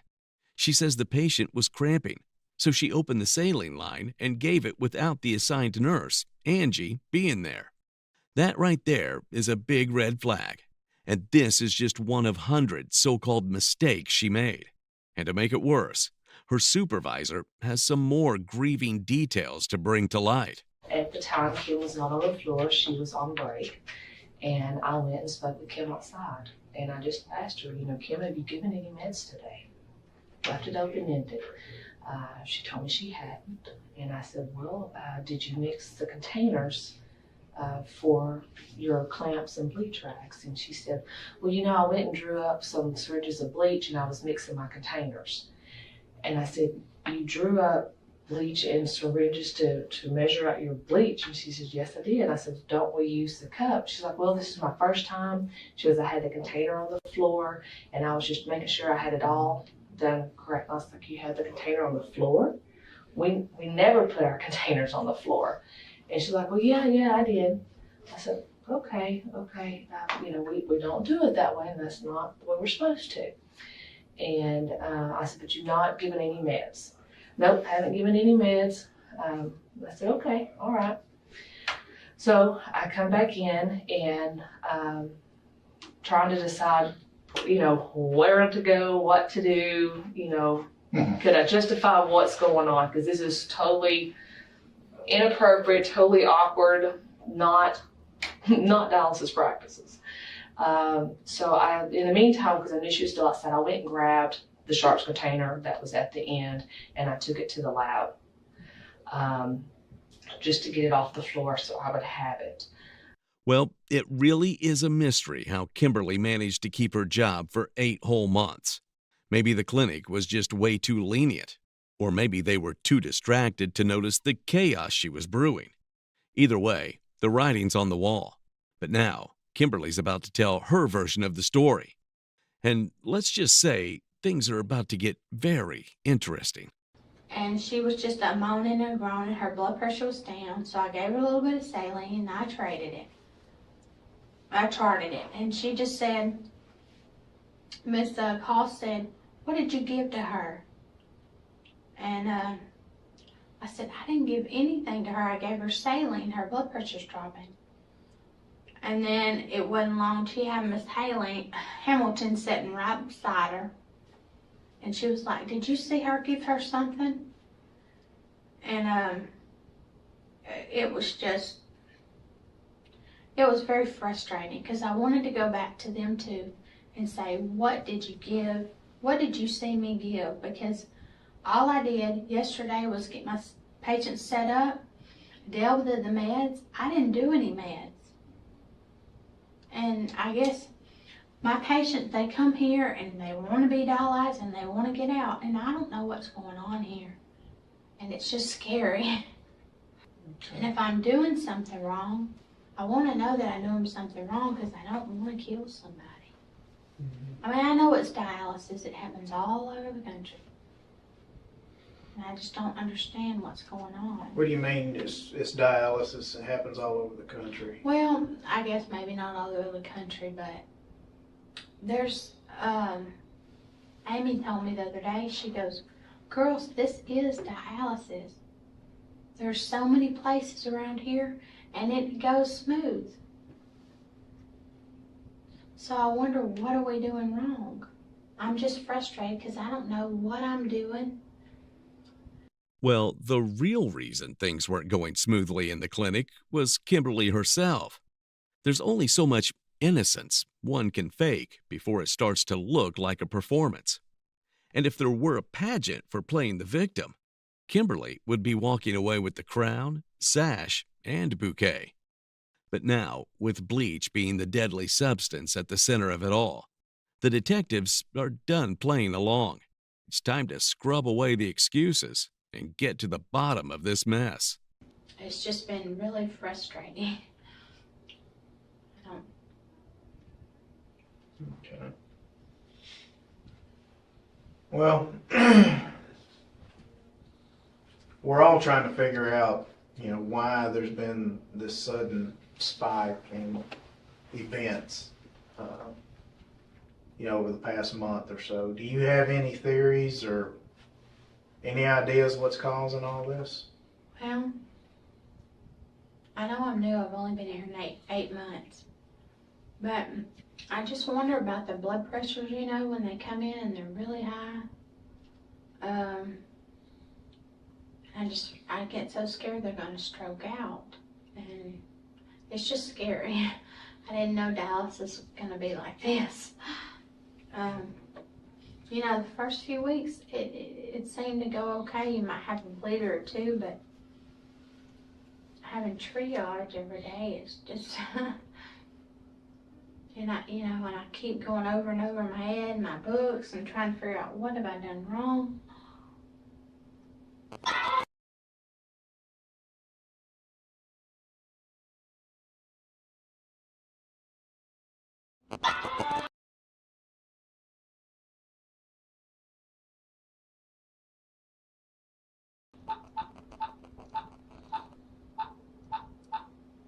It just makes you think.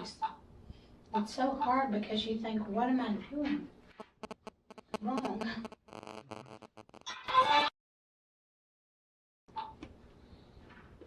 You want to just turn that off? Yeah, she did. Unfortunately, the officers just got to hear her ringtone a couple more times with no confession or explanation behind the murders. But they didn't have to look too far once they dug into Kimberly's background. Her internet search history revealed disturbing queries about bleach toxicity and how certain substances affect the human body. A chilling clue that confirmed this wasn't just a series of innocent mistakes. On top of that, Kimberly had recently been demoted at work, something she was clearly bitter about. She had even been overheard expressing her frustration toward the patients, calling them annoying and burdensome. All of this began to paint a much darker picture. Kimberly wasn't just overwhelmed. She was angry, resentful, and even vengeful. But killing so many patients for a small reason doesn't seem to fit well. It raises a question. Did Kimberly actually do it out of anger? Or was there something wrong with her mentally? Kimberly Sines was tried in Angelina County, Texas, in March through April of 2012, convicted of capital murder and aggravated assault for injecting bleach into dialysis patients. The prosecution was eligible to seek the death penalty, but they did not push for it. And on April 2, 2012, she received life in prison without parole, plus 3 consecutive 20-year terms for the assault charges. The mysterious disappearance of Kathy Lujan left her 2 children devastated and desperate for answers. On May 14, 2016, Kathy's husband, Juan Gonzalez Jr., reported her missing, unleashing an unforeseen chain of events, with Juan exposing the couple's sickening secret. He will tell you that a month ago I told him that I knew Kathy was cheating on me. But to the detective's surprise, Kathy was involved in not one, but multiple affairs. What's the relationship between you and Kathy? We did for 4. When did y'all start up the relationship? Probably about a month ago, maybe. We kissed a couple of times. Kathy's lovers have become prime suspects, but who took her? As detectives race against time, only one question remains. Will they find Kathy before time runs out? The answers will lead them to the most shocking discovery of their lives. Redland Police Department. Yes, ma'am. I need to know who to talk to file a missing persons report. Okay, what's going on? My wife left Wednesday. She had somebody pick her up. Yesterday, I was trying to get her to come home, and she hasn't answered any of my texts. Juan Gonzalez. Then I have a 5-year-old here that keeps asking for his mother. What is her name? Your wife? Kathy Lujan. Juan reported Kathy missing to the Midland, Texas police 3 days after she vanished on May 11, 2016. But why wait? Was he hiding something? Detectives summoned Juan for questioning to find answers to these questions, setting the stage for a tense interrogation that starts with an unexpected revelation. I don't know what to tell him, Rosie. I know. I don't know what to tell him. Hey, I'm gonna talk to you because I did find out that your wife had a double life, and we'll discuss about her double life. Okay? I before you say anything else, I've been thinking about. I've known for a while, Rosie. Mm-hmm. But if she decided to leave or something, don't do it like this. Mm-hmm. Did a lot of research, and I found out that she did have a double life. And she kept secrets from you, but she also kept secrets. She had 2 lovers. Yeah, I knew that already. Yes, and she kept secrets between them too. Mm-hmm. Okay. I was walking up, and remember I told you she was on the phone. I could Right. hear her on the phone through the window. When I walked in, she tossed the phone, and I was like, "Who you on the phone with?" You know. Mm-hmm. And she was like, "Nobody." You know, and I was, we started, talking again, about what she's been doing, because it had been awkward in the house because she doesn't talk to us. She doesn't want to do anything with the boys anymore. The next 2 days she was supposed to be off. So I guess maybe she was making plans or something. Mm-hmm. Anyway, I gave her the money. And we got to talking, and then she was like, I said, I know you're, sleeping around, it hadn't been a secret, Rosie. I've been knowing for a while, Yeah. And so I hated it when we'd walk in or we'd see each other and she's acting like she has to hide something. Okay, I'm gonna go back. When she handed you the phone, was it already for you to go on the message part, or did she have it at a specific place for you to look at? She had it on the text messages from Paul. Okay, It was between her and Paul. It was under Maggie, though. She had Okay. it under Maggie, HEB. And, The text messages, only her text messages were there though, like the ones she's sending to him. Okay. All of his were erased. And so then she said there's another one there under unknown name. Okay. And so that one just said unknown name on the title. Same thing, started going through those, and it was basically the same text as from Paul, like to Paul. She's just a different, another number. Yeah, like the same thing, the way you kissed me, blah, blah. It wasn't real, but just through reading, and his were erased too. His incoming texts were erased too, and hers were there. But, you know, anybody could have figured out what's going on.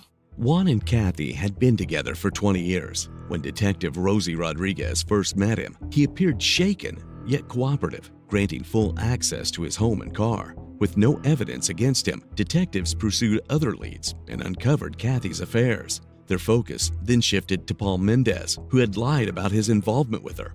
Rodriguez, this is my partner, Detective Corson. What's the relationship between you and Kathy? I would say like in December or somewhere around there. We did fool around, but that was almost 5 months ago. So, when was the last time y'all fooled around? Man, it had to be, like I said, 2 months ago, 3 months ago, something like that. It was like she was in management now, so it was like, hey, I mean, I'm just an employee right now, so they call it unprofessional misconduct by a management. Wednesday between 12:30 and 1 after you get off work, where do you go to? Well, I went and hung call him JoJo. And I know, say 11:30 or something. At night? Yes, ma'am. What does your gut tell you happened to Kathy?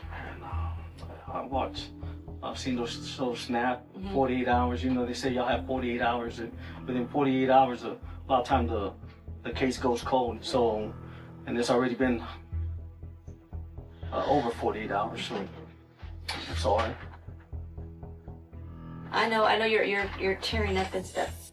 I know it's hard for you to say it, but I need you to tell me. At any time, did you ever see Kathy again in person? That morning, that was the last time I seen her. And that afternoon after she went home, that was the last time I seen her. Paul had initially denied any relationship with Kathy, not out of guilt, but to protect her. Their affair violated company policy. Security footage and witness statements confirmed his alibi at a friend's house the night of the murder, clearing him as a suspect. With Paul off the list, investigators pursued the other mysterious lover, unaware of the twist that awaited them. Meanwhile, Detective Rosie turned her focus back to Juan. His marriage to Kathy was far darker than he had ever admitted. Her cheating, I was hoping she would just get it out of her system that she was going through something, because I did a lot of wrong to her when I was in the music business, and, you know, no secret Mitch here when I was dealing dope, you know, I was fooling around a lot, you know, so I took it as I deserved it. It's payback, you know. We never fought about it. I mean, I don't know, but So when you get to the house and you see the car there, you pull up in the driveway. And then you go up in the house. Was the door locked or unlocked or what? No, it was unlocked. Okay. The screen door unlocked and the front door unlocked. Well, we leave it unlocked a lot. Like that one night when you came to get the car and the keys were in the car, you're like, you just leave the keys in the car. We do that stuff there all the time. Now, at night when we go to sleep, we make sure the doors are locked. But it was unlocked. Anyway, we walked in. She wasn't there. So I figured Carmel had come to pick her up, you know, or one of the guys, you know. And because I remember talking to you last week, you know, that how was I to know if one of these guys had been in the house? Or whatever. No, had been in the house before already, and I didn't know about it. So when you go in there, she's gone.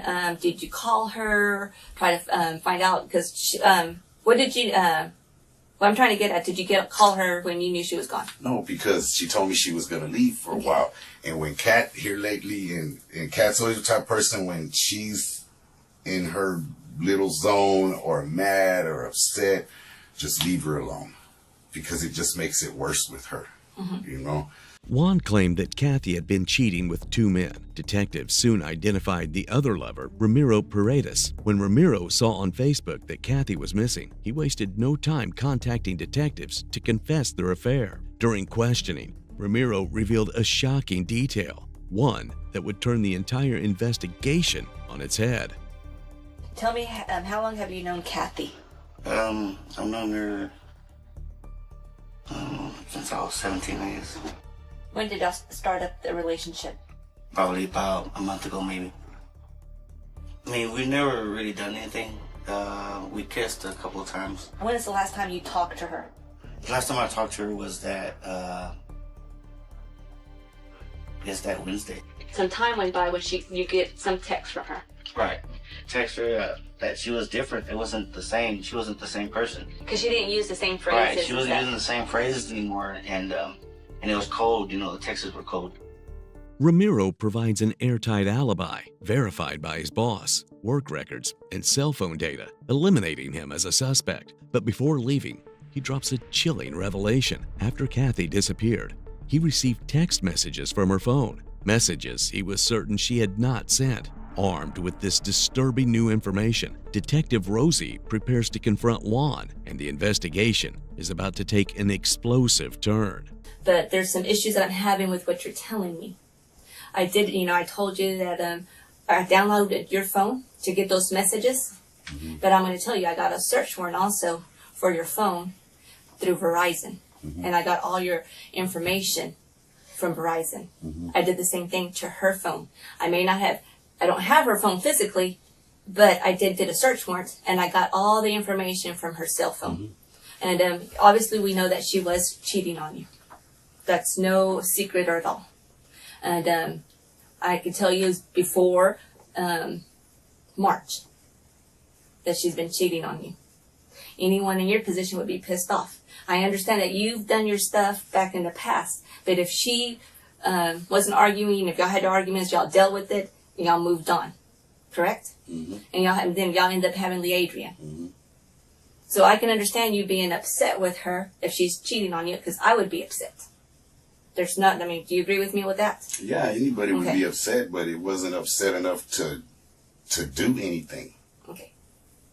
And like I said, I did some research, and I found that you left work earlier than that, and you went to different places in town. Do you remember that? I don't know. I'm always driving around. Where did I go? Well, you went to different areas. The urgency to find Kathy in time leads the investigators to crucial evidence. While Juan sits in the interrogation room, Detective Rosie tracks Juan's phone activity. He denies having Kathy's phone, but cell tower data tells a different story, showing her phone was active until May 13th, 2016. Even more damning, records revealed Juan was absent from his restaurant job on the very day Kathy went missing. Armed with hard-hitting evidence in hand, Detective Rosie is ready to confront him, and the cracks in his story are about to split wide open. I'm going through her messages and what I could read. While she's texting you, she's texting not Paul, but a different guy that she's having an affair with. And those are pretty risque text messages that I read. You probably read her side, but I read his as well, because I have those. And on there, it's about 12, almost 1 o'clock, and she said that that you were on your way. And I can see where y'all calling each other back and forth and texting, but mostly calling at that point. And you go to her house. While you're there, something happened. I know something happened there. I have no doubt.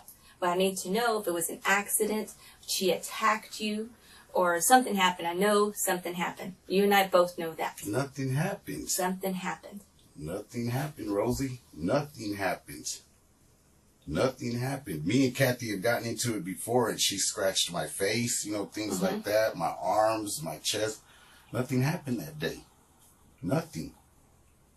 Well, as I'm going through her phones and stuff, there's a phone that she had a lot of conversations with Chachi, and so did you. And there's a particular one, which I'm not quite understanding, is on Friday the 13th. She's gone, and you have her phone and your phone. No, I didn't have her phone. I had been on the computer, and this is something else I was going to tell you. Here recently, somebody changed the password to the computer. I can't even get on the computer to log on to see what our bill is. I saw that Chachi had called Kathy's phone. You can see this stuff through the computer, like when incoming call stuff come.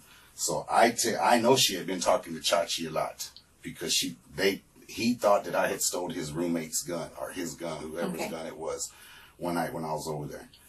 So I texted him that Cat was asleep, and then texted him from, you can do this, because when I used to work with the DEA, and I would take Cat's phone with me, like when mine was dead, or take, you know, both phones, she would text me to the phone through the computer. She taught me how to do this. That's how I texted Chachi. I didn't have Cat's phone. I don't have Cat's phone. Okay, first of all, the stuff I got didn't come from the computer.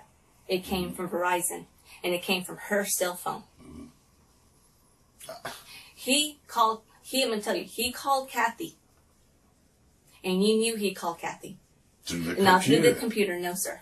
Not through the computer. Well, I don't know, Rosie, but I don't have Cat's phone. You had it that day. And you know what else I know? When we did the search warrant, I did it for the cell site towers. And it shows to be at your house. Your phone is there, and her phone is there. All the way up to the 13th.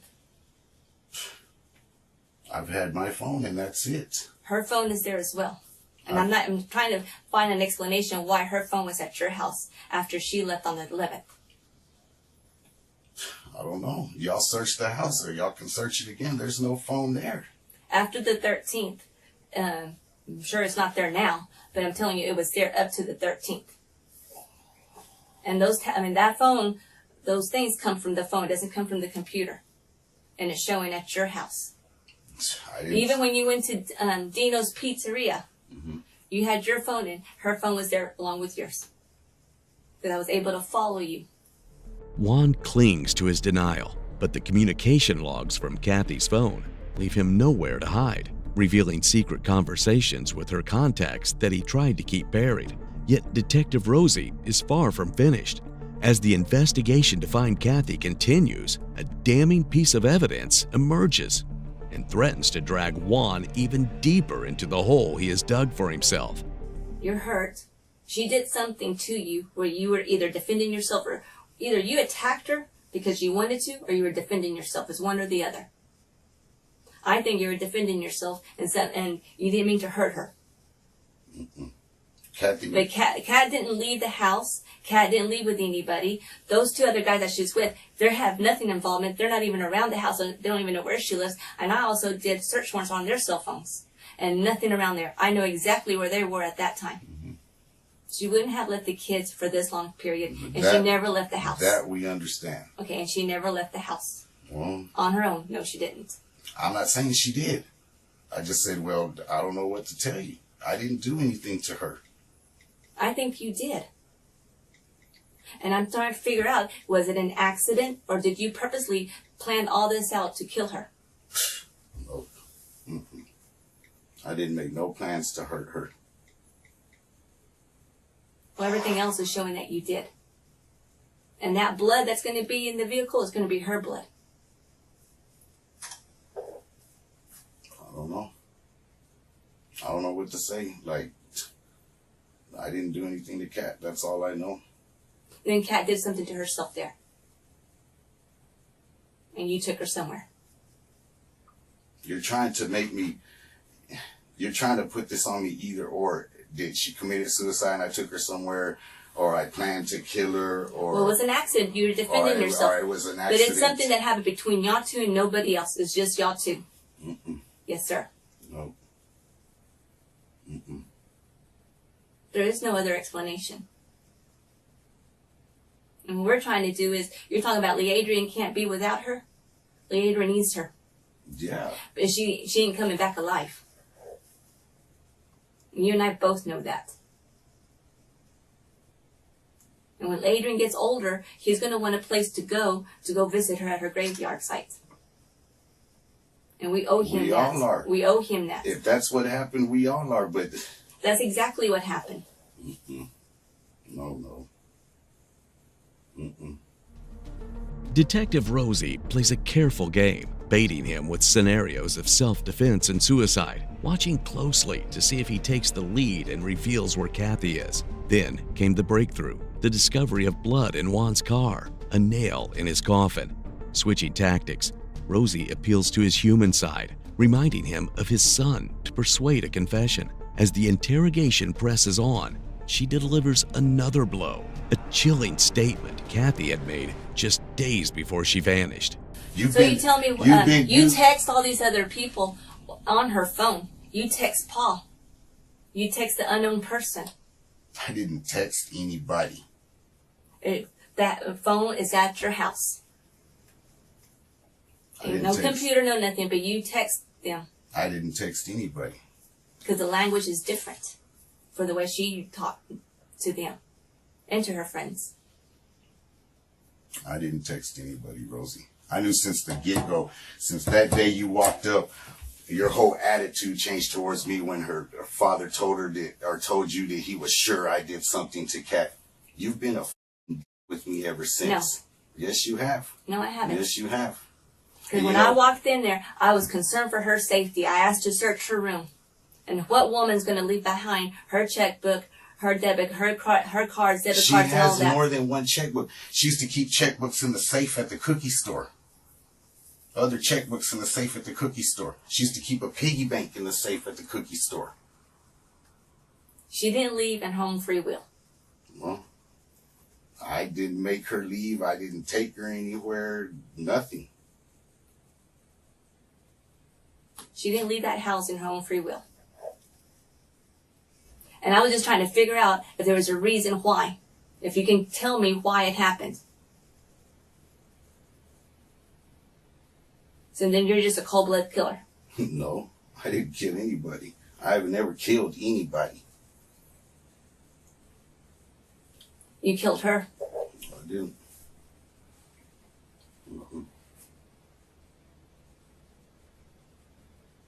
So all this technology is lying. It doesn't mean that I had her phone, Rosie. It does. You had her phone.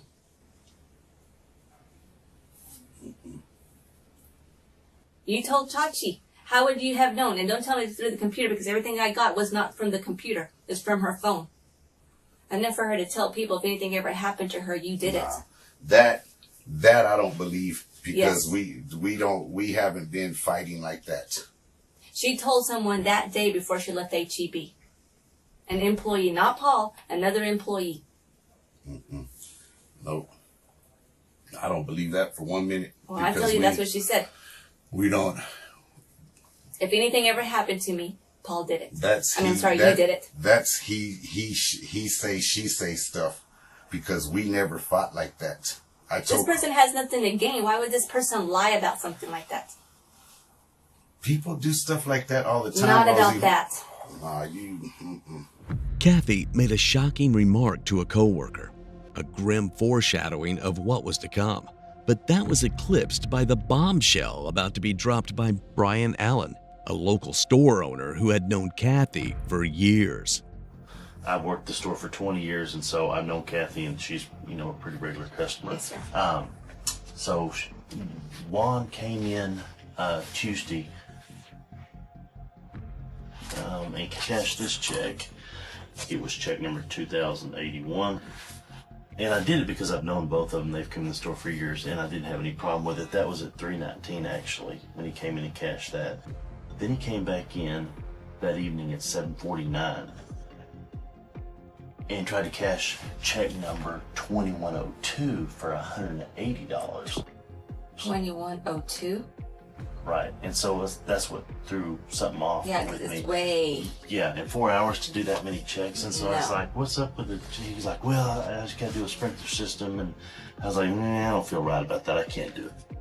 Investigators uncovered that within just 4 days, Juan had drained Kathy's bank accounts, leaving a trail of withdrawals across town. He claims he was simply picking up his son during that time, but surveillance footage of him withdrawing money during the very same window shattered his alibi.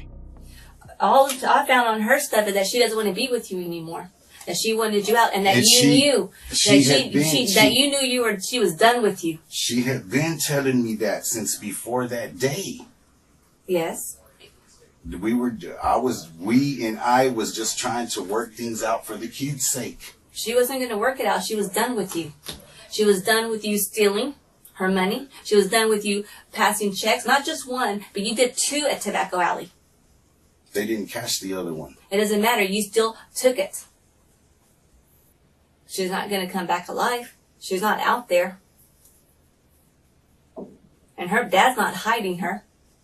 Her brother's not hiding her. She's not with those guys. They're not hiding her. And she's not going to leave her kids. Besides those two guys, I can't find anyone else that she's with. I don't know, Rosie. That blood that was in the truck, you can't explain that. I can't explain it because I don't know about the blood in the truck. Juan tries to soften Detective Rosie by using her first name, his words carrying a veneer of sincerity. But in the interrogation room sits another presence, Sergeant Mitch Russell, a seasoned interrogator who had crossed paths with Juan before. When Rosie hits a wall, Mitch steps in, shifting tactics. Basically, they think you have her phone, and you're saying you don't. I don't have her. You don't have it. Have you ever had it? Just when we're at home and we would before. No, I'm talking about since this time. Have you had her phone at any time? No. Because you know that phone stuff is what we do, and so I'm going to tell you that it's going to ping where it pings. I mean, it's going to be where it's at, where these GPS coordinates say it's at, and it's going to say it's at your house at the same time as your phone is.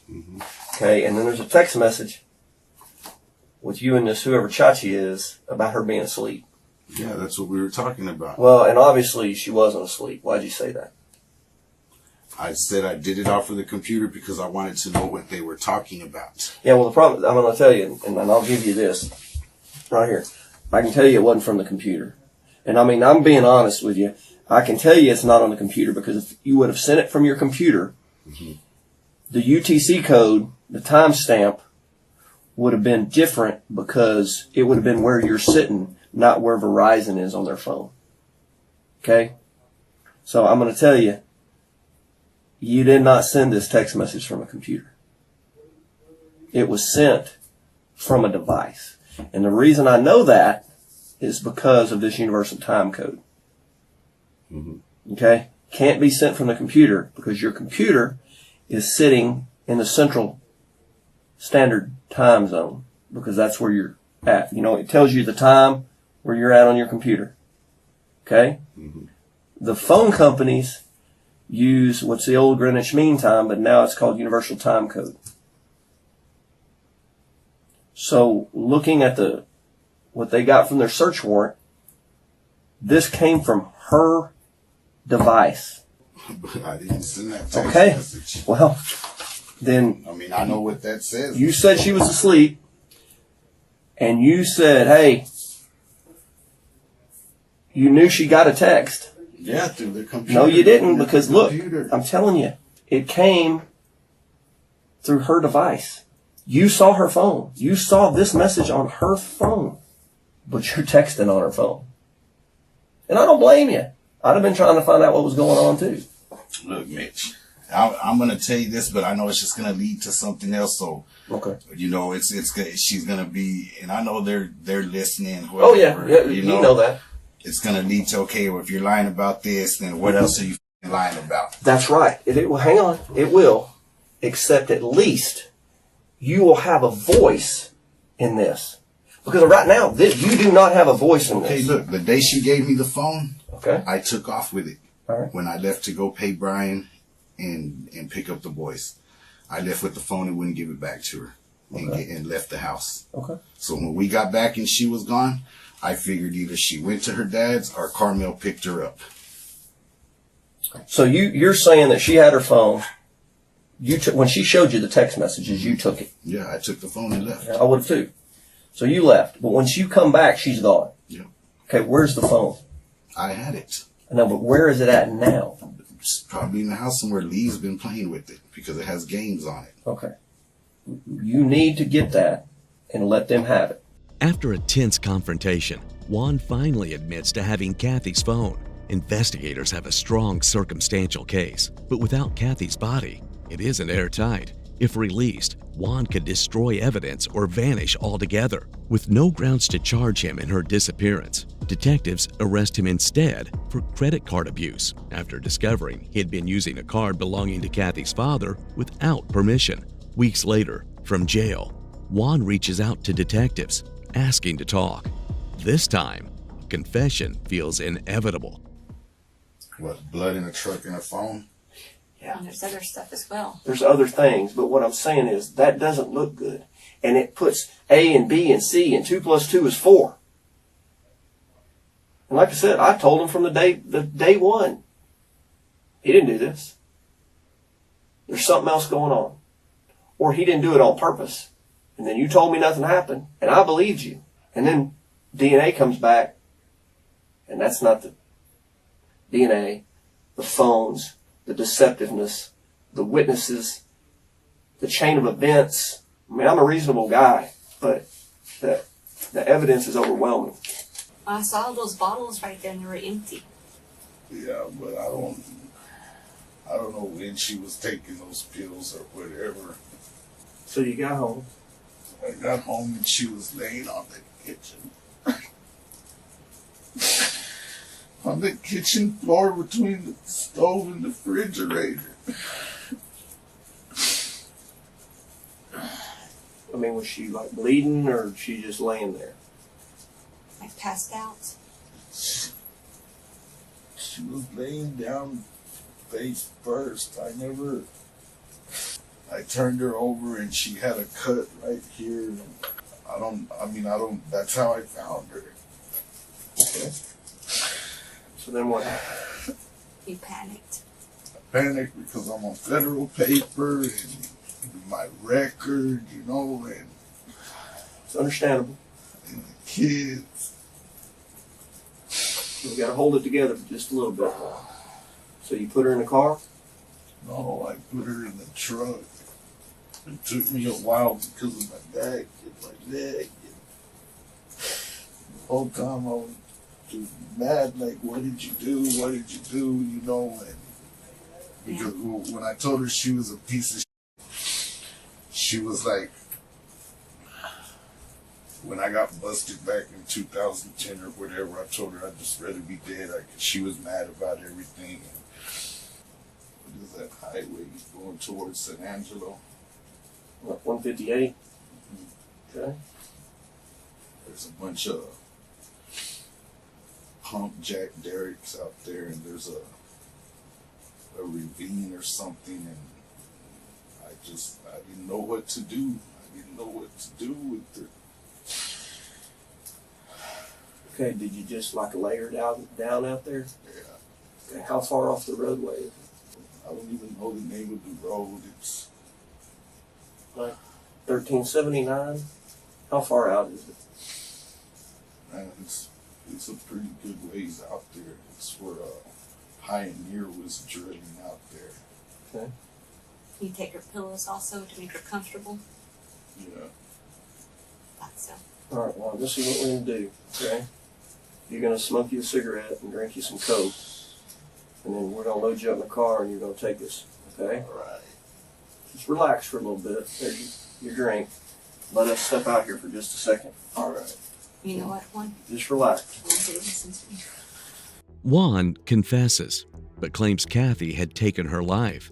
Yet the discovery of blood in his car told a far different story. He admits to dumping her body by a local highway to avoid suspicion and leads police to the site. As detectives approached the crime scene, beneath the dusty blankets, they were stunned to see Kathy's work uniform. She had been discarded like trash, left to the elements. The autopsy shattered Juan's suicide claim, confirming it was a homicide. Kathy's bones and muscles were fractured. In court, Juan testified that during a fight, he sat on top of Kathy and strangled her. His words sealed his fate, leading to his conviction.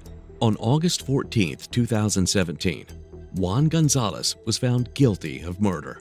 He was sentenced to life in prison and fined $10,000, ensuring he would spend the rest of his days behind bars. You're going to be charged with murder. Murder? She's dead? Yes, ma'am. She dead? I did murder? She's died? She died? Dead. This is 23-year-old Trinisa Watts, shocked to know her child's legal custodian and grandmother, Kentoria Nicole Edwards, has been found dead. Trinisa denies any involvement, maintaining her innocence, but a link persisted. I know I didn't kill her on purpose, you know what I'm saying? Can we, get an investigation on this situation? That's what I'm doing. I'm a detective. On April 18, 2022, 23-year-old Tranisa Watts allegedly asked Kentoria Edwards, the paternal grandmother and legal guardian of her daughter, 3-year-old Jordan, to arrange a meeting at a Starbucks in Texas, despite having no legal orders for such a visit.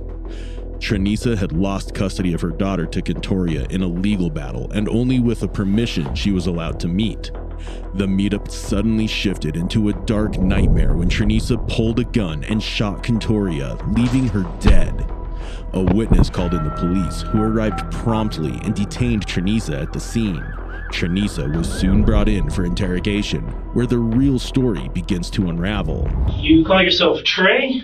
No, I don't. You don't? Tranisa. Tranisa? Okay. Yes, sir. I think the officer misunderstood you out in the car Yeah. for a minute. Okay. How much school have you got? 7th grade. I was actually trying to get back in school for my GED. Okay. Why'd you stop at 7th grade?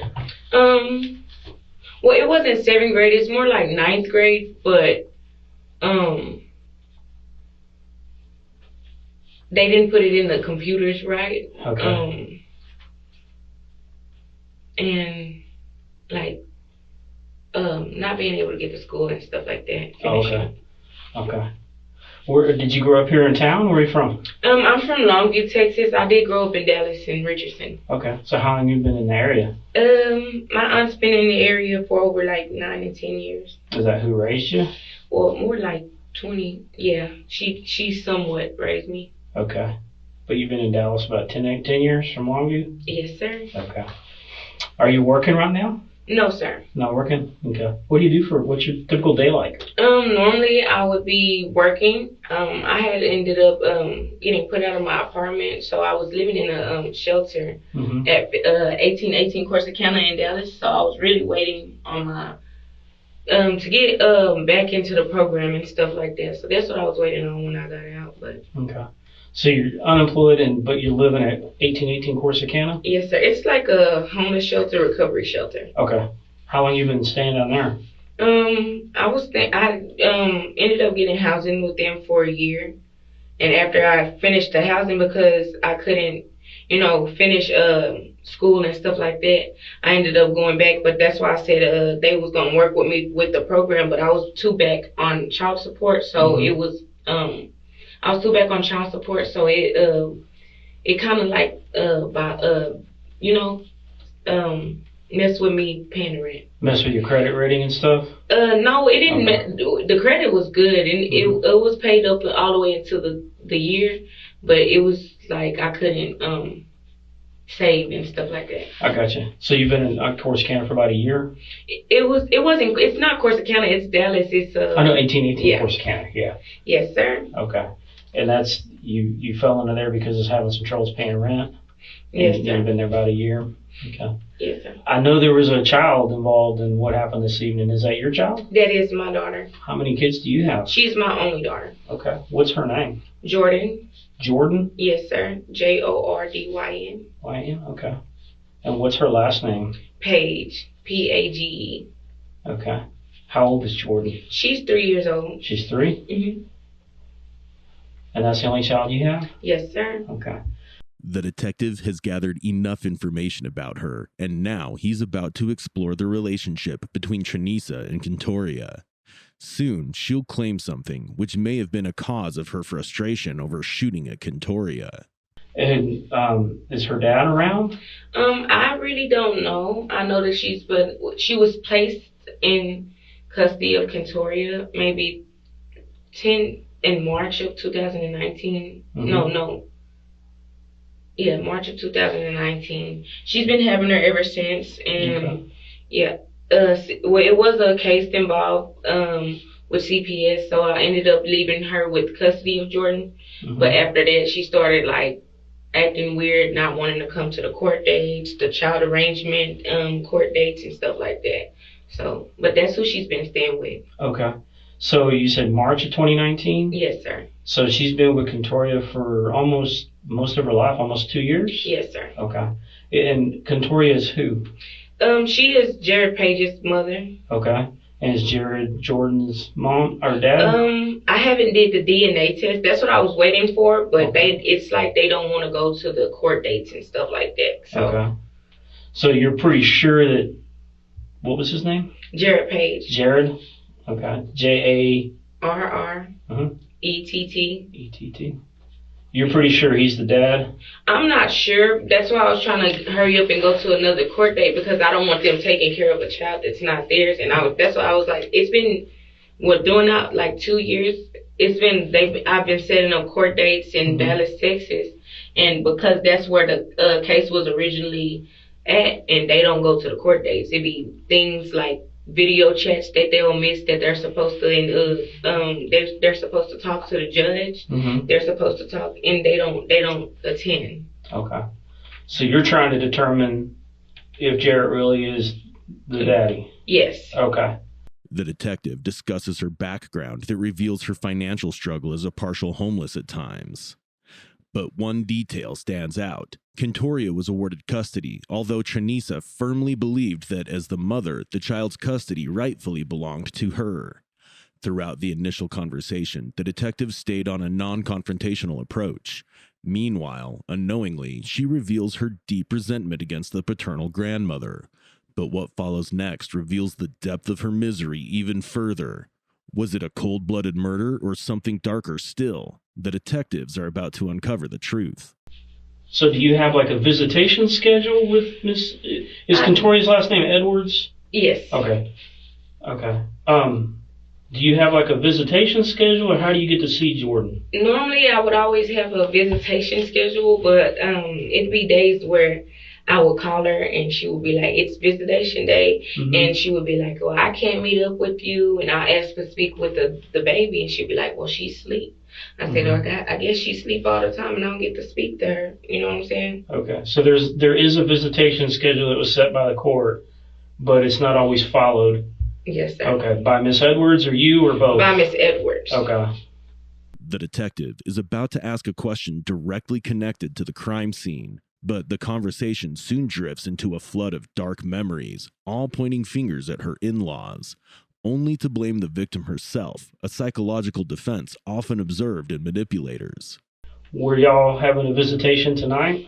No, I ended up, because there's a lot of bad things that happened to me, right? I ended up getting into a lot of altercations in the years that the last 3 years that I've had my daughter and that she's been with them. I've been getting assaulted. I've been harmed in different, you know what I'm saying? I have a... By them or different people? Different. They've done stuff too. They've done stuff too? Okay. Yes, sir. Right. Is there a way that I can show you this bite mark? It's not on your breast, is it? No. I have one on there, but I'm not going to show you that. I'm not going to show you my breast. So you have a bite mark on your shoulder? It's on my arm. On your arm? Okay. And that's from... Another altercation. This was about my child. Somebody had stated that I was friendly, that I couldn't fight, that I was scary, and that I wasn't good and stuff like that. So I ended up... so that wasn't Miss Edwards that beat you, was it? No. Miss Edwards got her daughters to jump on me during it was like Thanksgiving, and then the last few times that I visited, which was last year, and I haven't been over there since then, because every time I go over there, it's like an altercation. We had an altercation like that, like this right here, what happened today. We had an altercation like that, and Miss Page pulled out her gun on me. Okay. But that's why Miss Page. Yeah, this is not Miss Kentoria, but the other lady that was involved. Involved tonight? Yes. Okay, I got you. When did you get the bite mark on your shoulder? This was last year. Okay. The moment the detective brings up the incident, she deflects in a different direction to gain sympathy. She paints herself as a victim, hoping it would counter her crime. But this is just one of the many convincing justifications that the detective is about to witness. The fourth person present at the scene is about to be introduced by none other than Tranisa herself. Tonight, you said that there's been some issues between you, Miss Edwards, and Miss Page. Yes. Who's Miss Page? I think that's Jared. That's Miss. That's Mrs. Kentoria's ex-husband's wife. Okay. Okay, so Jared's mom, her last name is now Edwards. But she was married to somebody who had the last name Page, and she had Jared. and his dad has remarried to another lady. Yeah, they actually have the same name. The one that supposedly be my baby's father, he's the junior. Okay, I got you. So this Miss Page lady, what's her first name? And Kentoria. Kentoria? Yes, sir. Just like Miss Edwards? Tia. She said something about Tia Page. Tia Page? Yes. Okay. Is she Spanish? I don't know. No, she's black. She's black lady? Okay. All right. Because you know Tia is Spanish for auntie, right? Yeah. Did you know that? Yes. Okay. So Tia Page is currently married to Jared's dad. Yes. Gotcha. Okay. And she's pulled a gun on you in the past? Yes. Okay. When was that? This was maybe 2 years ago. I ended up leaving, running off. It was over the baby. Mm-hmm. It was. I asked if I could get the court dates assigned, and attitudes were coming out. But during this time, I don't know. There was a lot of people. A lot of my friends during these 3 years were assaulted, hit by cars, injured. Like, I have 5 people you can look up that are deceased. You know what I'm saying? They're all in an age group. There's Ebony Mass and Deja Mass. They work at ATM, and they ended up getting shot. There was Cameron Farmer. He ended up dying. There was Xavier McMullen. He ended up dying when I first came out of jail in 2019. How did these people die? I don't know. That's why I said what I said. And during this time, Xavier got shot. I think they all mostly got shot. And Xanta shot, she got hit by a car. Okay. But during this times that these people were being assaulted and stuff like that, and they getting killed, I was going through this, and somebody was like, I would go to jail, I would get in fights, people would assault me. I had a big black eye, and it was like my whole face was swollen. You know, see what I'm saying? Mm-hmm. So I don't know if that has something to do with somebody not liking this age group or whatever it was, but I ended up going and blessing myself. You know what I'm saying? Mm-hmm. After that, I told one of the people that blessed me what I was going through. I said, it's like she's trying to take my baby. I don't know if this is his baby or not. And she was like, well, go to the detective. Every time I go to a detective, they don't do nothing about it. So pretty much it's like I was scared. You know what I'm saying? For my daughter, she had a black eye. You know what I'm saying? This was She got hurt. She got hurt? Today? Your daughter? No. Okay. No. She got hurt before? Yes. She had a black eye. It was, they said she ended up falling out of the bed. Mm-hmm. But it was strange because she had it before I had mine, and I had mine, and it was big on my face. When was that? This was maybe 2020. I ended up reporting it. They said that it's in Richardson, because it was at Kentoria's house, but they ended up making So you had a black eye? Yes, sir. In 2020? Mm-hmm. And your little girl had a black eye at the same time? She was just born. She was maybe like 9 months old. And how did she get her black eye? Kentoria said she fell out the bed, but she was too little to walk, so I know she didn't fall out the bed. Okay. With every question, her manipulation grows stronger. She builds a narrative where Kentoria, the victim herself, becomes the suspect. Blaming a victim themselves is a famous tactic often seen among guilty suspects. But what follows will threaten the narrative she's so desperately trying to build. How did you get your black eye? I had a fight with a person named Kimberly Johnson. Okay. So you weren't living on Kendra Circle? No, sir. But Jordan was already living there? Well, I was living with them throughout my pregnancy, and then they ended up like saying that I assaulted them, that we were into it with each other. I never harmed her. Mm-hmm. And she ended up calling the police on them and telling them I was crazy. Okay. I said that CPS came up to the mental facility. They asked me if I wanted to leave my baby with Kentoria. I said, well, she was just born. I don't know if it's safe or not, but I don't want her to be, you know what I'm saying, nowhere where I don't know where she's at during this time. So I ended up letting her stay with her. Okay. After that, Kentoria ended up setting up a court date and said that I couldn't get Jordan back, that it was mandatory through CPS. I reached out to CPS. CPS said that they didn't say anything about that they dismissed the case, and that I could get my baby back. So I'm like, every time the police come to Kentoria's house, that's what they said. CPS said that she couldn't have the baby. I said, I don't know if that's true or not. Can y'all look at those papers? I said, she has some type of paper saying that CPS says that she can stay with them. I said, that's not true because the CPS case is in on Blair Street in Dallas, Texas. And if you go there, they're going to tell you that the case is dismissed and that they didn't leave her with Kentoria. Okay. So I ended up trying to set up the same court dates that, child, it wasn't through CPS. It's like custody arrangements, stuff like that. Okay.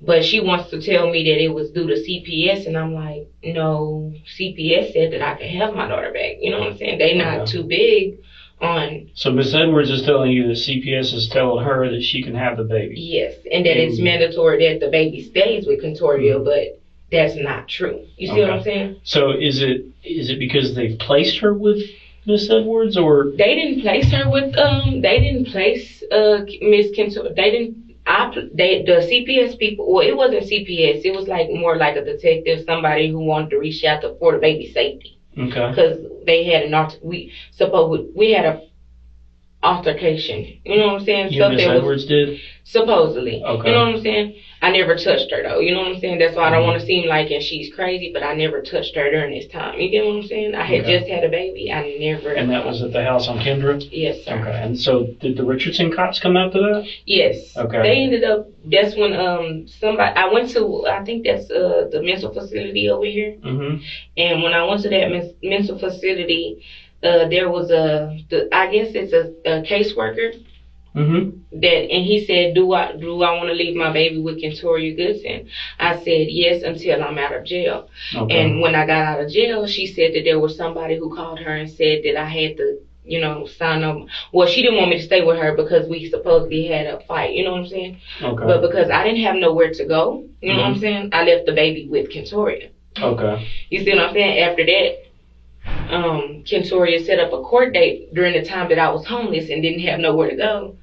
So I ended up signing the papers off to her that she could have the baby, during this time. Okay. After that, I ended up getting it together for over a year, and I was setting up court dates for them to go to the court dates to give me the baby back, and they never made nail court date. They always made excuses, and I said I could understand and leave the baby with them and everything else, but every time I would come over there's an assault, there's a fight, I've been jumped, and you know what I'm saying? I'm not going to keep on getting assaulted. I'm not going to keep calling the police and taking me. I have it's in record in Richardson, Texas. If you look at it, they're going to tell you, well, she got jumped and she called the police and other residents that were around Kendra Circle.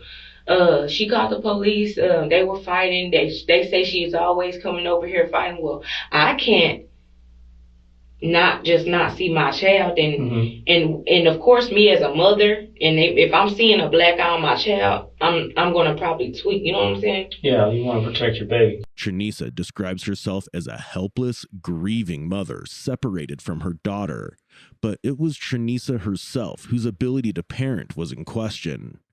Throughout this conversation, the detective just observes silently, making her think that they believe all the lies and stories.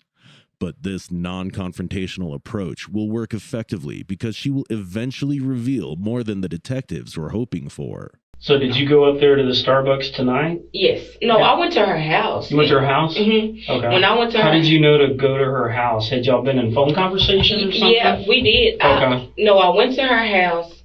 And her boyfriend answered the door, and I said, can I talk to Kentoria, because I need to try to see if I can set up another court date or something, because if I can't come and visit regularly, there's no point in y'all keeping my daughter because I don't get to see her. You know what I'm saying? Mm-hmm. So she told me, don't meet me at the house, meet me at Starbucks. I have Jordan. I said, okay. You said you spoke to her boyfriend? Yes, or whoever that was that was staying at her house during the time. It was a man? Yes. Okay. What time did you get to the house? It was maybe 2 o'clock, 3 o'clock. This afternoon? Yes, sir. Okay. Did you go up there by yourself? Yes. Okay. Someone dropped me off, actually. Okay. And so you got dropped off, and the decision was made to meet at Starbucks? Yes. Were y'all supposed to meet at a certain time? She didn't tell me. She told her to meet her at 7. Then we changed the time, and she said, "Come up there now." Okay. I said, "Okay, I'm on my way." So is that like text conversation, or is that like on the phone talking? It was him talking to her. Okay. When you said 7. Yes. And then how did you know to come now instead of just 7? She talked to him and told her to. She told him to tell me to meet her at Starbucks. Okay, so in that same phone conversation, you're on the front porch with this man. He's on the phone to Miss Edwards. And she initially said, meet me at 7 at Starbucks. And then she said, no, just go ahead and meet me now. Yes, sir. I gotcha. Okay, that makes sense. So you go to the Starbucks. Did you walk there or Yes, did you sir. drive? I walked. Okay. And walked to Starbucks. And where'd you sit? And I sat in the Starbucks. Inside the restaurant? Yes, sir. Okay. Was Miss Edwards there already? It seemed, I don't know if she was there already. It seemed like she was. Okay. So did you meet with her inside the restaurant? Or? No, sir. I walked out. I was actually fixing to leave and walk off altogether. And then she called my name from out of the car. Okay. Why were you fixing to leave? Because I was fixing to leave because I felt like she wasn't coming. Because you didn't see her? Yes. Okay. So she called to you from a car? Mm-hmm. Was the car like pulled up right in front of the Starbucks or in a parking space? No, in a parking space. What kind of car was she in? Navy bluish Audi. Okay. So a dark colored Audi? Yes, sir. Do you remember if it was a 4-door or 2-door? It was a 4-door. Okay. Was she driving it or No, passenger? it's more Tia Page was driving. Okay. So they were in a parking space, and when you say she called out to you, is that they rolled the window down? Mm-hmm. Okay. And so she yelled across Tia Page through the driver window, hey, I'm here? Yeah. No, she said, hey. I said, okay. And I started walking back over to Towards the Starbucks? Yeah. Okay. And then Miss Page and Miss Edwards brought the baby to you? Yeah, we all walked into the store. It happened like we were chatting. It happened like a normal visit. Mm-hmm. But every time I visit, they'll end up jumping on me. Okay. And it's not funny that they hopped up. You know what I'm saying? Mm-hmm. I'm walking. As my daughter hugging me, they always like, put her down, don't hold her, and stuff like that. I'm like, Okay. You see what I'm saying? I don't get the bond with her. I was holding her, and they ended up. Well, she was walking out towards the streets. Jordan was. I said, come here, Jordan, because you walking out too far to the cars. And I picked her up. As I got up and picked her up, both of them, you know what I'm saying? They stood up and, you know, like all in my face while I'm holding the baby. Like they were. Were you on inside the restaurant? We were on the outside in outside the like those picnic tables or whatever? Okay. Yes, sir. Is that where y'all were visiting the whole time? Yes, sir. Okay. All right. And as I set up, I was picking up my stuff. As the baby was walking out,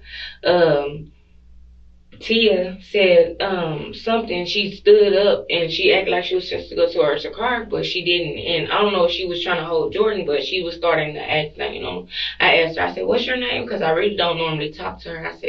She said, my name's Tia. I said, okay, nice to meet you. I said, come here, Jordan, because I don't get to bond with my daughter. And she was the one holding her. I said, I don't really know her, but can I hold my baby? Mm-hmm. I guess Tia kind of, you know, felt offended, so she kind of went over while I'm holding the baby. Both of them got, you know, like they were like all like this, you know what I'm saying, instead of, you know, letting me bond with the baby. Mm-hmm. After that, it was like they got all in my, like they stood up on me. I'm like, and feeling uncomfortable, you know what I'm saying? The detective directs her to the crime scene without her realizing it.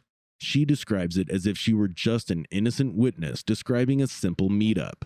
But what she doesn't realize is that her role in the crime isn't anonymous to the detective, the one she would confess to soon. But so far, she's unaware whether her shot hit Kentoria or if it went past her. So you were hugging Jordan? Yes. Are y'all sitting down or standing up? We were standing up. Standing up? Okay, so it's like you're giving her a hug goodbye. Yes. Okay. As I'm trying to stand her up on a table. Because she's a big girl now. She's 3. Mm-hmm. She's getting older. Normally, like, she's little when I visit, like, and she's a baby. So I was trying to stand her up on a table, hug her and stuff like that, tell her goodbye, that I love her. As I'm standing her up on a table, it's not even funny that Kentoria grabs the baby. Like, she always does that. She grabbed her out of my hands. I'm like, can you like back up? And she's like, no, like, what are you doing? Fat? I said, you don't ever let me get to hold my baby. You don't ever let me bond with mom. What are you talking about, Fat? What are you talking about? Like, and all aggressive. Mm-hmm. Mind you, last time, when she does stuff like this, she'll grab the baby and before you know it, I'll be assaulted. Okay. And it's always more of them than me because I don't have nobody. You know what I'm saying? No, you call her Fat? No, that's my name. Oh, okay. Okay, so Miss Edwards calls you Fat. Yes. That's a nickname of yours? Yes. Like F-A-T or P-H-A-T? P-H-A-T. Oh, okay. All right. So she calls you Fat. Mm-hmm. Okay. That she's wanting you to... Was she taking the baby out of your arms? Yes, she always does it. And this time it was like, I'm tired of being assaulted. I have like scratches on my neck right now from being assaulted. You know what I'm saying? Yeah. And it's like not even funny. Okay. So I'm like. So they've used some force in the past, yes. Physical force, to make sure you don't take Jordan with you. It's not that take Jordan, they don't just, they always take her out of my arms and stuff like that. And every time they take her out of my arms, I'm always ending up assaulted or something. Okay. Or even if I don't be assaulted, it's like some type of aggressive and speech or anything towards me that's negative and nothing positive. Okay. I'll be visiting and paid somebody and it'll be never positive and it's like not even funny. That's why I said I don't know if what happened today is just like I'm not trying to be funny.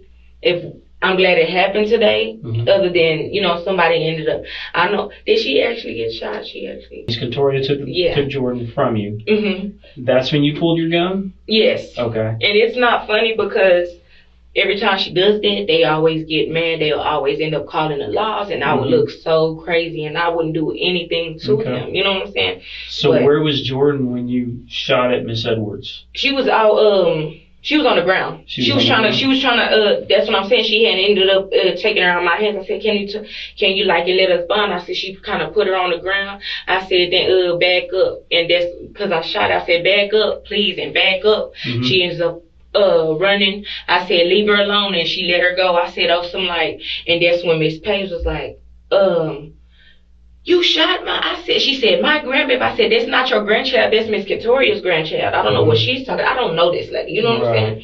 That's why she's weird. And then I'm already feeling like, you know what I'm saying? I don't know you like that. That you got this baby with you too. And it's like not even funny.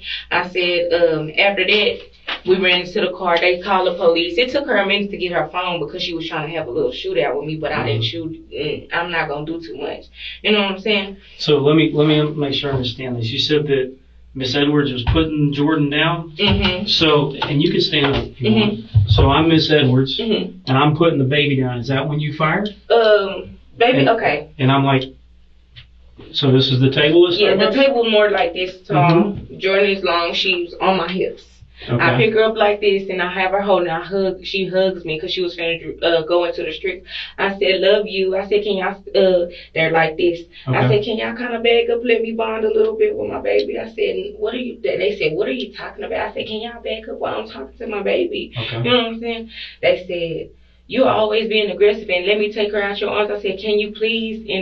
So I could talk to my baby. So before you know it, I said, y'all not fit to keep doing this. And my bag was on the table and it was already, you know what I'm saying? My gun's already in the bag. Okay. So I ended up, you know what I'm saying? I think it's like I seen this and I know that they finna assault me. So I ended up grabbing it. And I told her to put my baby down and go to the car. You know what I'm saying? Go somewhere else and leave my baby here. So Miss Edwards had the baby from you when you reached into your bag to get your gun. She was on the ground more like. Jordan was on the ground? I told her to put her down. Okay, so she's doing this, and you got your gun. Is Miss Edwards still like this when you shot, or She's backing up. She's backing up. She's backing up like she's this? She's backing up. Jordan, okay. I told her, leave Jordan alone. Jordan kind of walks over and she's backing up. Okay. And she really tried to grab Jordan so that that's what made me not shoot. That's what I'm saying. Okay. So that's what I'm saying. I don't know about what she did, but I know that I put it down because of my baby. You know what I'm saying? Okay. So Miss Edwards is not holding Jordan when I shot her. Okay. No. But was Tia Page holding her? No, I told Tia don't touch. Tia ran off to her car. After she heard the shot, she ran to her car and grabbed the gun. Okay, so another gun. Tia Page is kind of still standing here next to Miss Edwards. No, after she heard the shot, I told her to back up. And after she heard the shot, Kentoria went this way that she wouldn't get shot. So she left Jordan. She said, okay, Fat, okay. I said, okay, and leave her alone. I said, leave Jordan alone, please and thank you. I'm tired of being assaulted and all of that. But by the time I turned around, this is what made me run. I grabbed Jordan. I said, come on, Jordan. Jordan's little, you know what I'm saying? She's easy to pick up, you know what I'm saying? And run. Because So Jordan is just on the ground, walking, standing upright? Yeah. What is she doing when you She's walking perfectly fine. Okay. I actually ended up, because Miss Kentoria tried to use her as a shield, you know what I'm saying, for protection. Mm-hmm. So I told her to leave her alone. I said, go call the police, go do something. I said, as I'm doing that, we were still standing in front. I tried to go back into the Starbucks. When I tried to go back into Starbucks, one of the coworkers ran to the back. I guess that's who called the police. And after that, So what I'm trying to figure out is, where did you shoot Miss Edwards on her body? Maybe in the front, because she was facing me, like aggressively. It was more like... So she's standing upright? Yes. Okay, and you're holding the gun like this, or like this? More like that. Okay. You know what I'm saying? And shaky with it. I didn't want to, you know what I'm saying? I didn't want to assault her. Okay. It's like, you know what I'm saying? Defense. It's like, I'm always being assaulted, so every time I come over here, I'm expecting to be assaulted. You know what I'm saying? I'm not expecting that it's going to be friendly. You know what I'm saying? She stacked one detail on another. First, she mentions keeping her daughter at a safe place before shooting, and describing a shooting incident that happened in front of her child is nothing less than a careless parent. Next, she still stays consistent with lies about Tia aiming at her. Finally, she gets back to highlighting her misery, but she doesn't seem to be concerned about the death caused by her.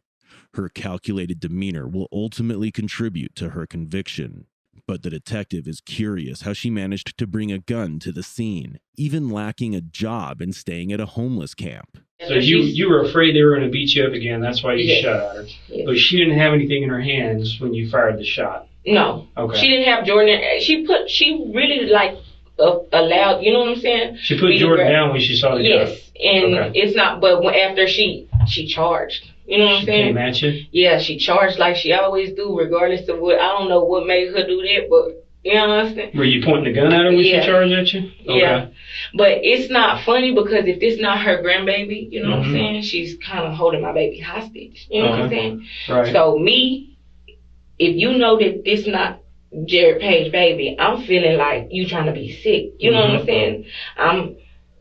I've put an affidavit in Jared Page's life for this reason. You know what I'm saying? In Dallas, Texas. He ended up shooting at me in Dallas. Okay. And it missed. They took down the information, but because they didn't have like proof that it was him, they said stay away from it as long as you can. I said, my baby is over there. You know what I'm saying? I don't want to leave my child in this situation to where they are harming her. So I said, if the police don't take care of it, I'm going to have to do something to where this baby not, and you know what I'm saying, going back into this. So you were trying, when you shot Miss Edwards, you were trying to protect yourself and baby and Jordan. Yes. Because you thought that Miss Edwards was taking her from you. Yes. Okay. It's not every time I'm assaulted about a court date, you know what I'm saying? So I just feel like it's best that baby be removed from both parties if we can't get it. But it's not fair to mama, but you know what I'm saying? I'm just trying to protect my child. You know what I'm saying? I'm not trying to leave her in no situation where people actually don't care about her. Right. And that they, using her. So you picked up Jordan and started walking towards the gym, the fitness place, and you put Jordan into a car. Yes. Did you still have your phone and bag with you? I didn't have a cell phone, but I did have, I dropped my bag by this time. Well, no, I picked up the black bag and I left the pink bag because she had the other gun in her hand and I didn't want Jordan to get shot. So I ended up putting her in the car and making her lay down. So lay down so that if she shot, that she would, you know what I'm saying? I'm really trying to hide from her. You're trying to protect Jordan from Miss Page because Miss Page got a gun. Yes. Okay. Like she was finna shoot back. Did you have a phone? No. Tonight? Do you have a phone? I don't have a cell phone. Okay. All right.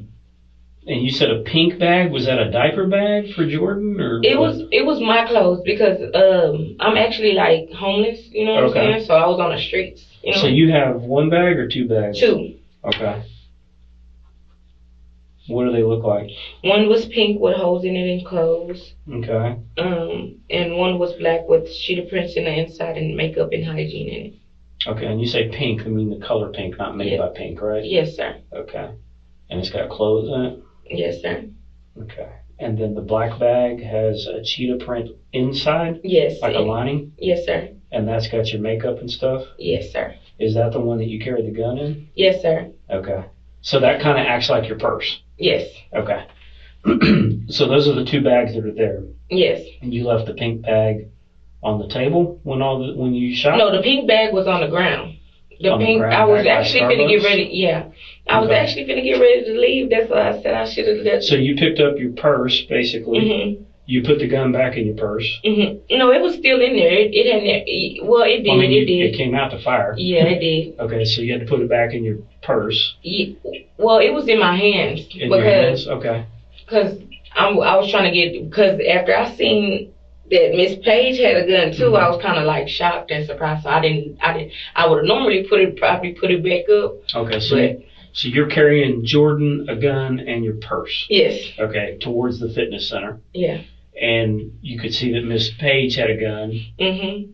Did she shoot at you? I think she did. You You know, think she but did? she did. But Where was she standing when she shot at you? when she shot at me, she was over there on the end where it was the Starbucks and Chase. Okay. Like close to her car? Yeah. And you were already towards the fitness center? Right. Okay. How many times did she shoot at you? She didn't shoot too many times. It wasn't because I told her just chill. I said I held mine back up. I said chill, call the police. Chill, just call the police. I said what? She said what? Just call the police. I said okay. She said okay. I said chill. I'm really just trying to chill and call the police. Call the paramedics I said call the ambulance for that lady.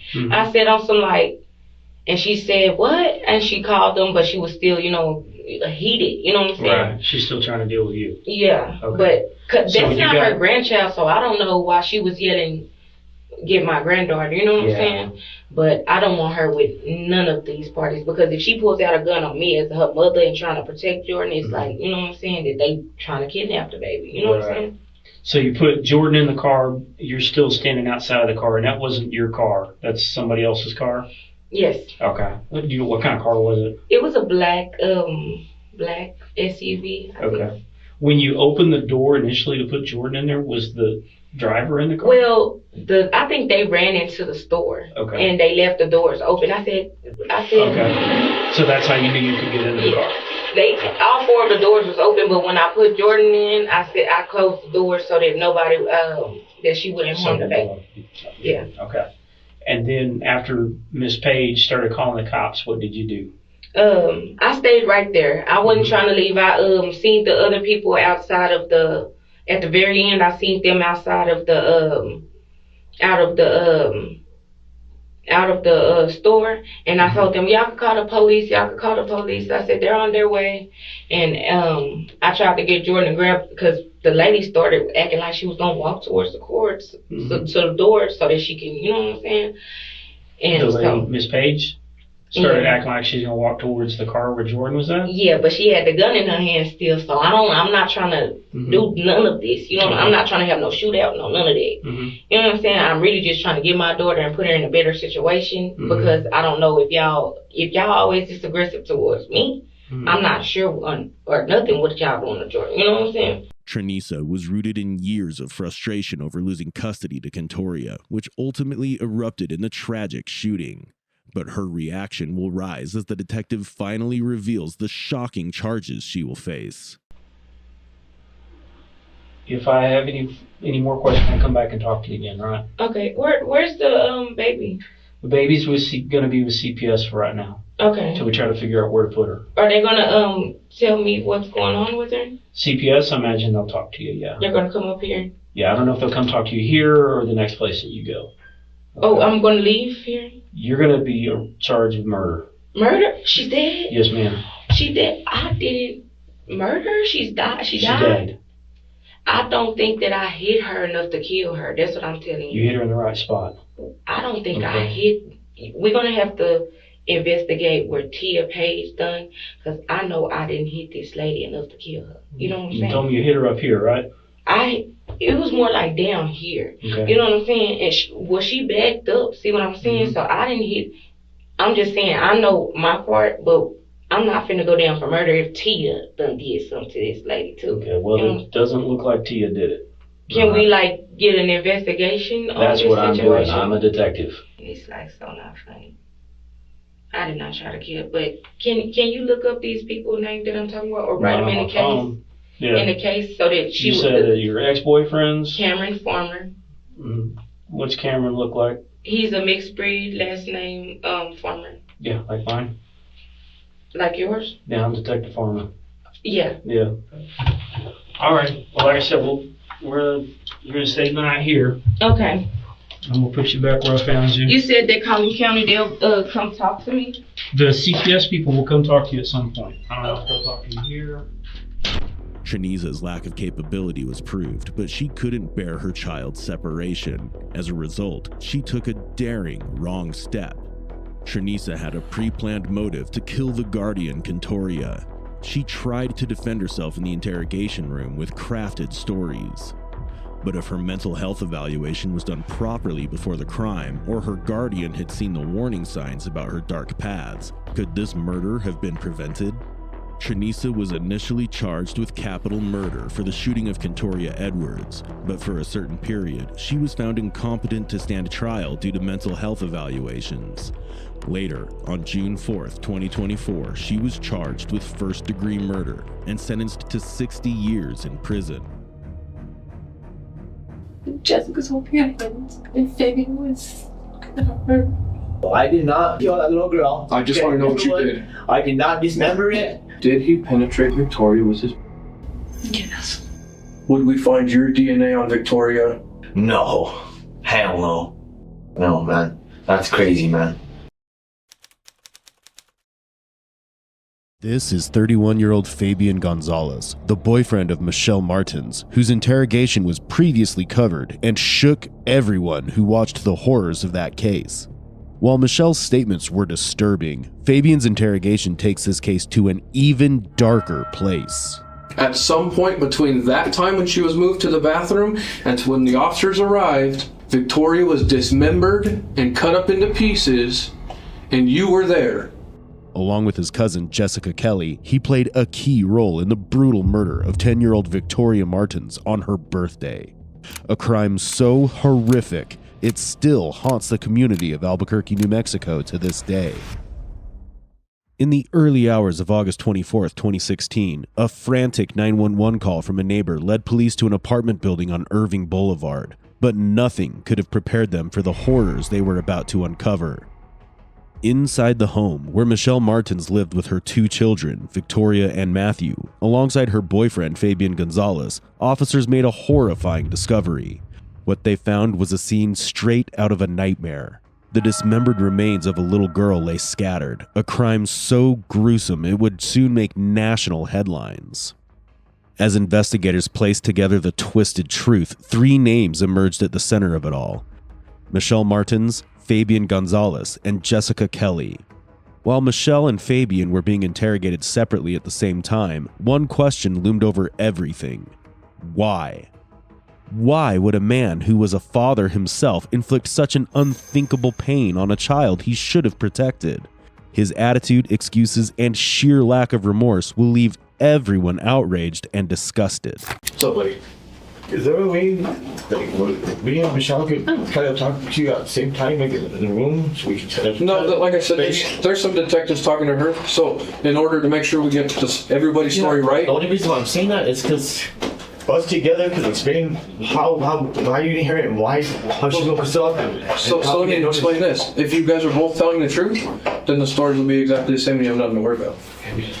Okay, Fabian, based on some information we've got from other detectives who are still out there, from your old lady, we have some other things that have kind of come up that aren't making sense. Those we want to talk to you about, okay? Are you doing okay, bro? Did you get some water? Yeah. Was that what'd you eat, dude? Was it the food bar or whatever? It's kind of gross, huh? Yeah. I had one taste like cardboard. I Yeah. like them. It was pretty gross. They're not that good. I really don't like them. I just hate it because I get hungry, man. Okay, so I haven't eaten for like 10 hours, so. hey, I think But I'm not even really hungry. I just had my stomach. It's just. unsettled. This doesn't feel. It just feels like it's a nightmare. It just doesn't feel real, guys. This really doesn't. Yeah. Fabian claims he hasn't eaten in 10 hours, describing it as a nightmare, yet his self-pity starts here, while the true nightmare was Victoria's. But we're trying to figure out exactly what happened because, like we said before, I think Victoria deserves that. Well, yeah. I mean, anybody deserves that, but especially a little girl, you know? To me, this is. I would have never thought ever in my whole life would I be in something like this ever. So Fabian, just off the top, we're gonna ask you this. We obviously have Victoria's body, okay? Okay, can I ask you this real quick? Where did you find it? Okay, so we can get into that. We have Victoria's body. Now, we're gonna do a bunch of tests and stuff. We'll collect a bunch of evidence from her body, okay? Mm-hmm. We can tell what kind of things were used to injure her, how she died, if something happened to her, what injuries she sustained before she died. Maybe if they suffocated, if she suffocated or something, that's why we didn't hear. Maybe. That's probably the only real thing I can think of right now. Because I would have heard it and I would have got up and did the same thing I done for Michelle when she was trying to do that to her. You know what I mean? And so we'll be able to tell that. Did Victoria suffocate? I don't know. Okay? I do not know if she suffocated. I don't know. All I know is what you guys just told me now, that her leg broke, whatever, got cut off or whatever. So let me get back to what I was talking about, okay? I should have been able to hear it, but I didn't hear it. I'm telling you, I'm okay. So let me get back to what I'm talking about, and it'll clarify some stuff, okay? We'll be able to tell if there's injuries on her body, if they were sustained before she died. We'll be able to tell how she died, and then what injuries she sustained after she died, okay? So that'll help us out. We will also be able to tell who's touched her. Yeah, I want you guys to very much. Very much. Who she touched. Yep. We can see if she scratched somebody, if she grabbed somebody's hair, if there's hair or clothes on her. There's all kinds of stuff, right? You've seen TV. There's all kinds of. Yes, and I want this to all. Okay, so here's the question I have to ask you because of that. Because we're gonna get those tests back. Okay, that's fine. We are. Mm-hmm. My question just flat out. If for what reason would we find your DNA on Victoria, on her body, on her clothes, or even inside of her body? And I know that sounds horrible, but I have to ask the question. No. Hell no. No, man. That's crazy, man.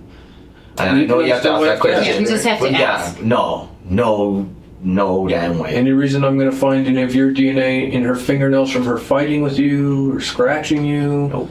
Jessica. That's right now. Telling you right now, that's the only one I can think of right now because she's the one that wouldn't try to do that to us. She tried killing us for Christ's sakes. I wouldn't do something like that to nobody, no matter what situation or what. I just never even thought like that. I don't have it in me. Okay, I would never do something like that. I just don't got it in me. I'm not built like that. I never have been. Okay, I feel you on that. Absolutely. For me to have to go through this as a person, as an individual, not knowing that this was going to happen at all whatsoever, or not being able to notice, you don't know how I feel. How do you feel? Tell me. I want to be, I just feel like it's real. His voice noticeably changes when Corey asks about Victoria, but what he doesn't realize is that the detectives are already one step ahead. While Fabian fakes emotion, Michelle exposes the truth in the other room.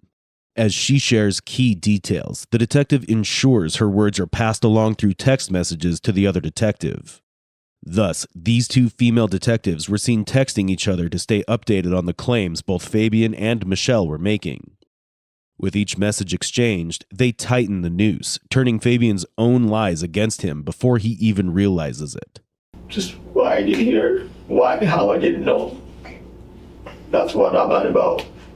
That's what I'm really mad about. How the hell did I not know I was here? I've never been in something like that. I believe you. I think if you could have stopped whoever it was that killed Victoria, if you could have stopped him, I believe you would have. I would have. Okay. I would have tried my best.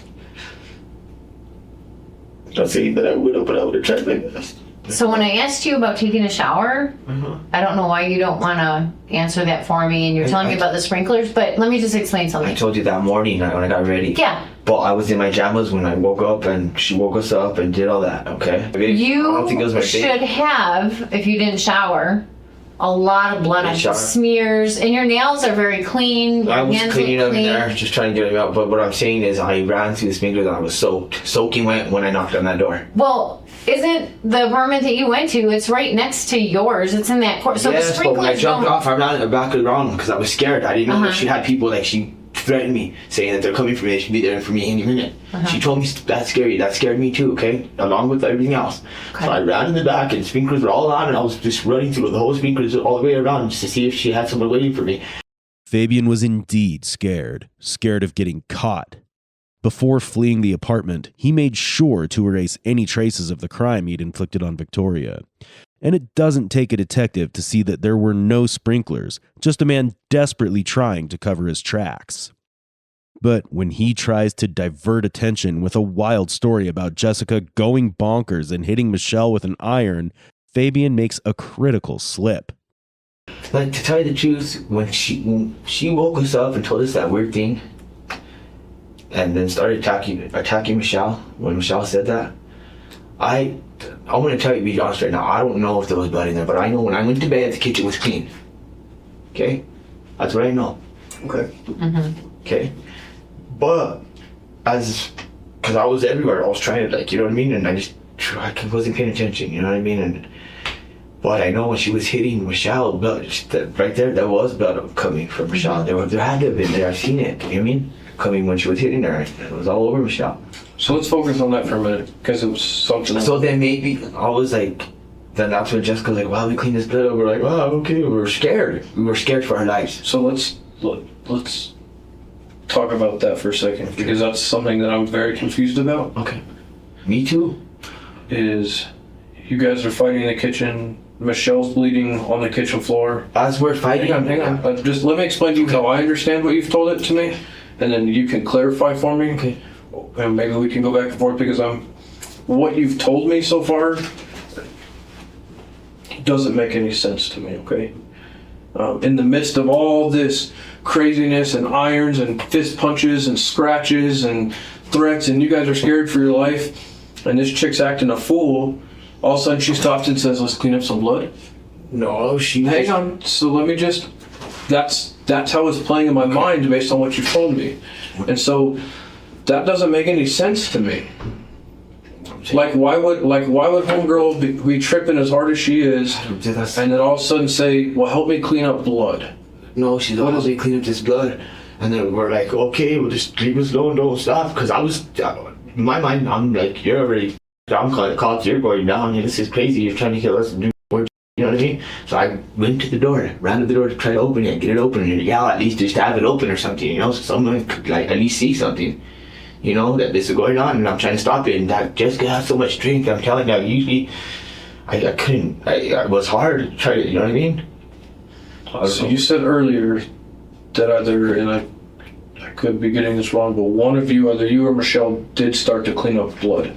Michelle was starting to help her. And then let's go back to when she says, let's clean up the blood.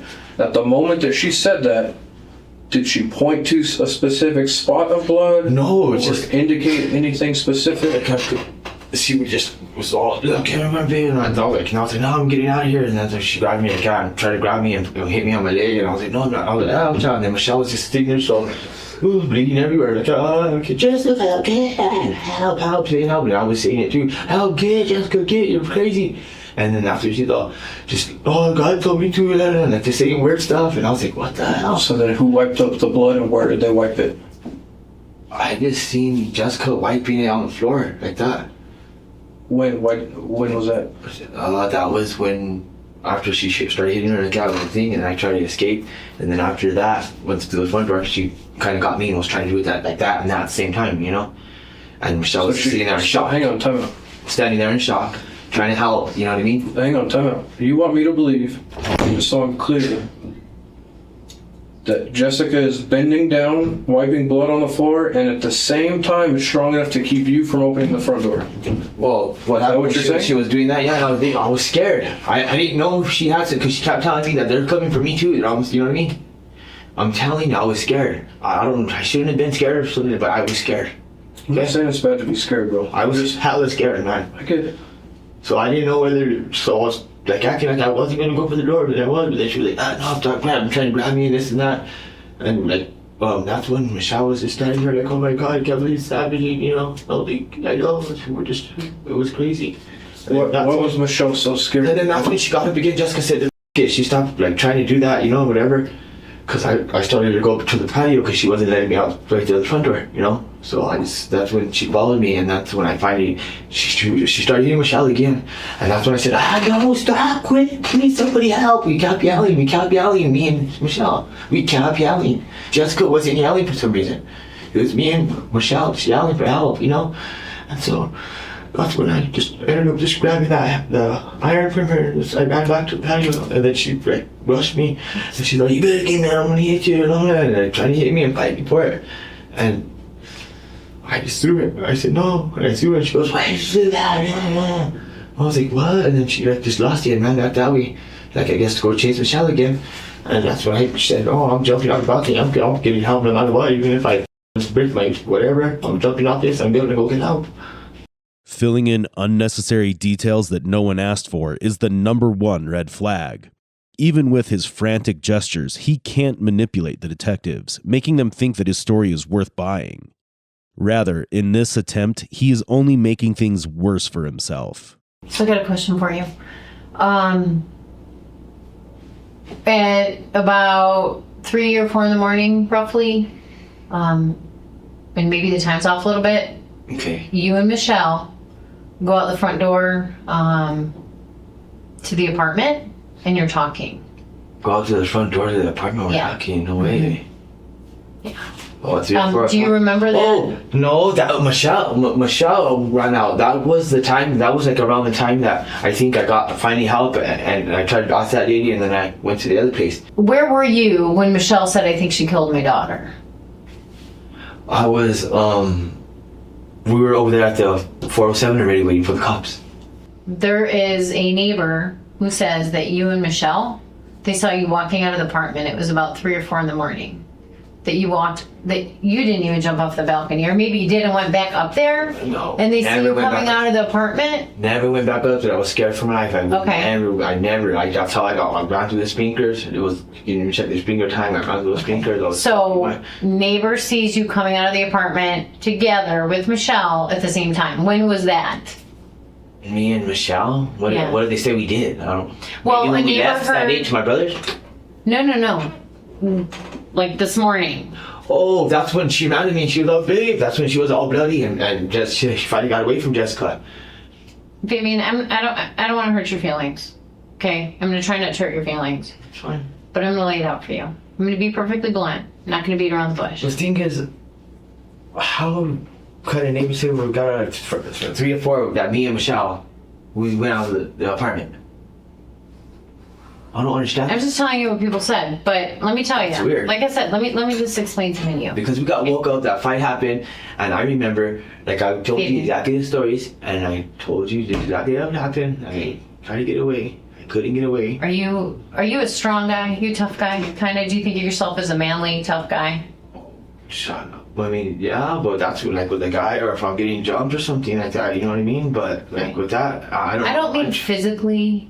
I mean, do you feel that you're the type of man that likes to protect his girlfriend or protect the children? You're the man of the house. Well, yeah, of course. You got some cojones. That's why I got up right away and tried grabbing Jessica, but I got... So let me tell you what I am seeing, looking in. Okay? Nothing personal. And I got scared, yeah. I don't want to hurt your feelings, but listen to me. Okay? Right now, looking in, I don't see that. Okay? I see a guy who, and you've only really known each other for 3 weeks. Really? Yeah, it was a good 3 weeks. But like, do you really love her in 3 weeks? And she's already letting you. wasn't in love with her, but I love her 'cause Michelle's already letting you sleep in her bed, and she has kids. I mean, how many other guys does she have that are romping in the sack in her apartment? I mean, I think just for the hold on, just let me talk. Now it's my turn to talk. Okay, I'm just saying, you know, Michelle should set a good example for her kids. And so if she lets you sleep over there, how many other guys is she letting sleep over there? I mean, I thought that in my head too. You what? I thought that in my head too. Right. But I didn't make it a big problem because I thought. So do you really have a lot of respect for her? Because if she's sleeping with you that quick, how much is she, you know, banging other guys? That didn't matter to me, and I trusted her word. But of course, we're men. We're always going to think that because how would you do? How So now there's kids, right? There's kids in the apartment. Not setting a good example. There's a guy sleeping in her bed. New guy. Now, Victoria and Matthew never told me that there was been other guys. I've never heard that from them. Okay. Well, I'm just saying, this is what kids are going to see growing up. So then, She told me that. You know, she hasn't been with a guy for almost a year or whatever for a long time. I'm just saying that's just, you know. So I believe it. I mean, I still. But you're describing to me that you guys have had a great relationship. Yeah. Well, it's a 3-week relationship. Okay, so given that, and given that you've only known Victoria for 3 weeks, and you say she loves you, does she really love you? Because she doesn't really know you. What her mom would say, my kids are really cool with you. She probably thinks you're great. Yeah. But does she love you? But I'm not expecting real love. I mean, I love me as a person, okay? And then slowly, we stay together long enough, get to love me like that. That's what I mean. What the female detective did here is a commonly used interrogation technique known as ego downplaying. By suggesting that Fabian might have wanted to protect Victoria, she fed into his male ego. However, she quickly shattered it by revealing that he was no more special than anyone else, pointing out how his girlfriend, Michelle, had already slept with many men and brought them home. But the interesting part is yet to come, and Fabian is in for a surprise. The fact that you're getting your beat by some chick up in the apartment, and you run off and leave a little girl and your girlfriend in the apartment with a crazy chick with a freaking iron. See, I didn't know if there was any more people there. That's why I just wanted to hurry up. So you were looking after your own. So what I'm saying now is freaking be a man and tell, because this is what I'm gonna say. Like I said, I don't want to hurt your feelings, but I want you to be a strong enough man to say, I'm not gonna let her hurt my feelings. I'm gonna tell her what really happened because you're full of okay? No offense. The story that you're giving isn't matching up to our scene. If we can explain it, it makes sense. It doesn't mean you're in trouble or did anything wrong. I'm not personally judging you. I could give two okay? I understand. But I'm telling you what it looks like and what it's going to look like to anybody else. So we need to just explain everything. I understand that. And what you're telling us, it's not matching up. So what's not matching up now? Well, let's start with this, Fabian. We're talking to your girl right now. Okay. And you said at any point tonight, did you go into Victoria's room? Did you look in there, open the door? Did you ever go into Victoria's room? No. Okay. No. So right off the bat, either you or Michelle is full of because according to Michelle, the fight that you're describing with you, Jess, and Michelle did take place in the kitchen. Remember, I told you after the kitchen. That's when she that's when she was trying to yell for Victoria to try to check on her too. It's recorded. I said that. No, you said that you guys were yelling for Victoria and that you never could go over there because Jess was in the room. According to Michelle, you three were fighting physically in Victoria's bedroom. All three of you, all inside the bedroom. In the bedroom. By the door? No, in the bedroom. So that's what I'm telling you. Okay, well. So listen to me. I'm not asking. Listen to me. I'm not asking you to talk. I'm letting you know. You asked me what are the differences. So I'm telling you. So every time you interrupt me, I can't tell you what the difference is, right? Yes. So I'm trying. Listen to me. Stop. Do you want to know when you interrupt me every 2 seconds? You want to know what that looks to me like? Yeah. You're being deceptive. You're lying because you can't wait to explain every little bit to me because you're scared of the truth and you know the truth. Because everything that I'm saying that conflicts in your brain with what really with what really happened, you have to explain away right away. You have to let me know right away what's happening. So every time you interrupt me, I think you're lying to me. So let's just be quiet for a second and I can explain some stuff to you. Okay? Do you understand? Okay. So either you or Michelle is lying to us. Because according to Michelle, the fight that you're describing happened in Victoria's room at some point during the fight, and you were there. You were in the bedroom. Yes, I was trying to pull Jessica off. So you were Once she was yelling hang for on. me So twice. answer me this: yes or no? You were in Victoria's bedroom tonight. I was. Yes or no? You were in you pulling Jessica off and trying to break up the fight. I don't yes. want an explanation. Yes. You were in Victoria's room. trying Okay. to break up the fight. So And then trying to answer get me. my cousin off her. Okay. So why? Let's go back for the last 2.5 hours we've been together. Okay.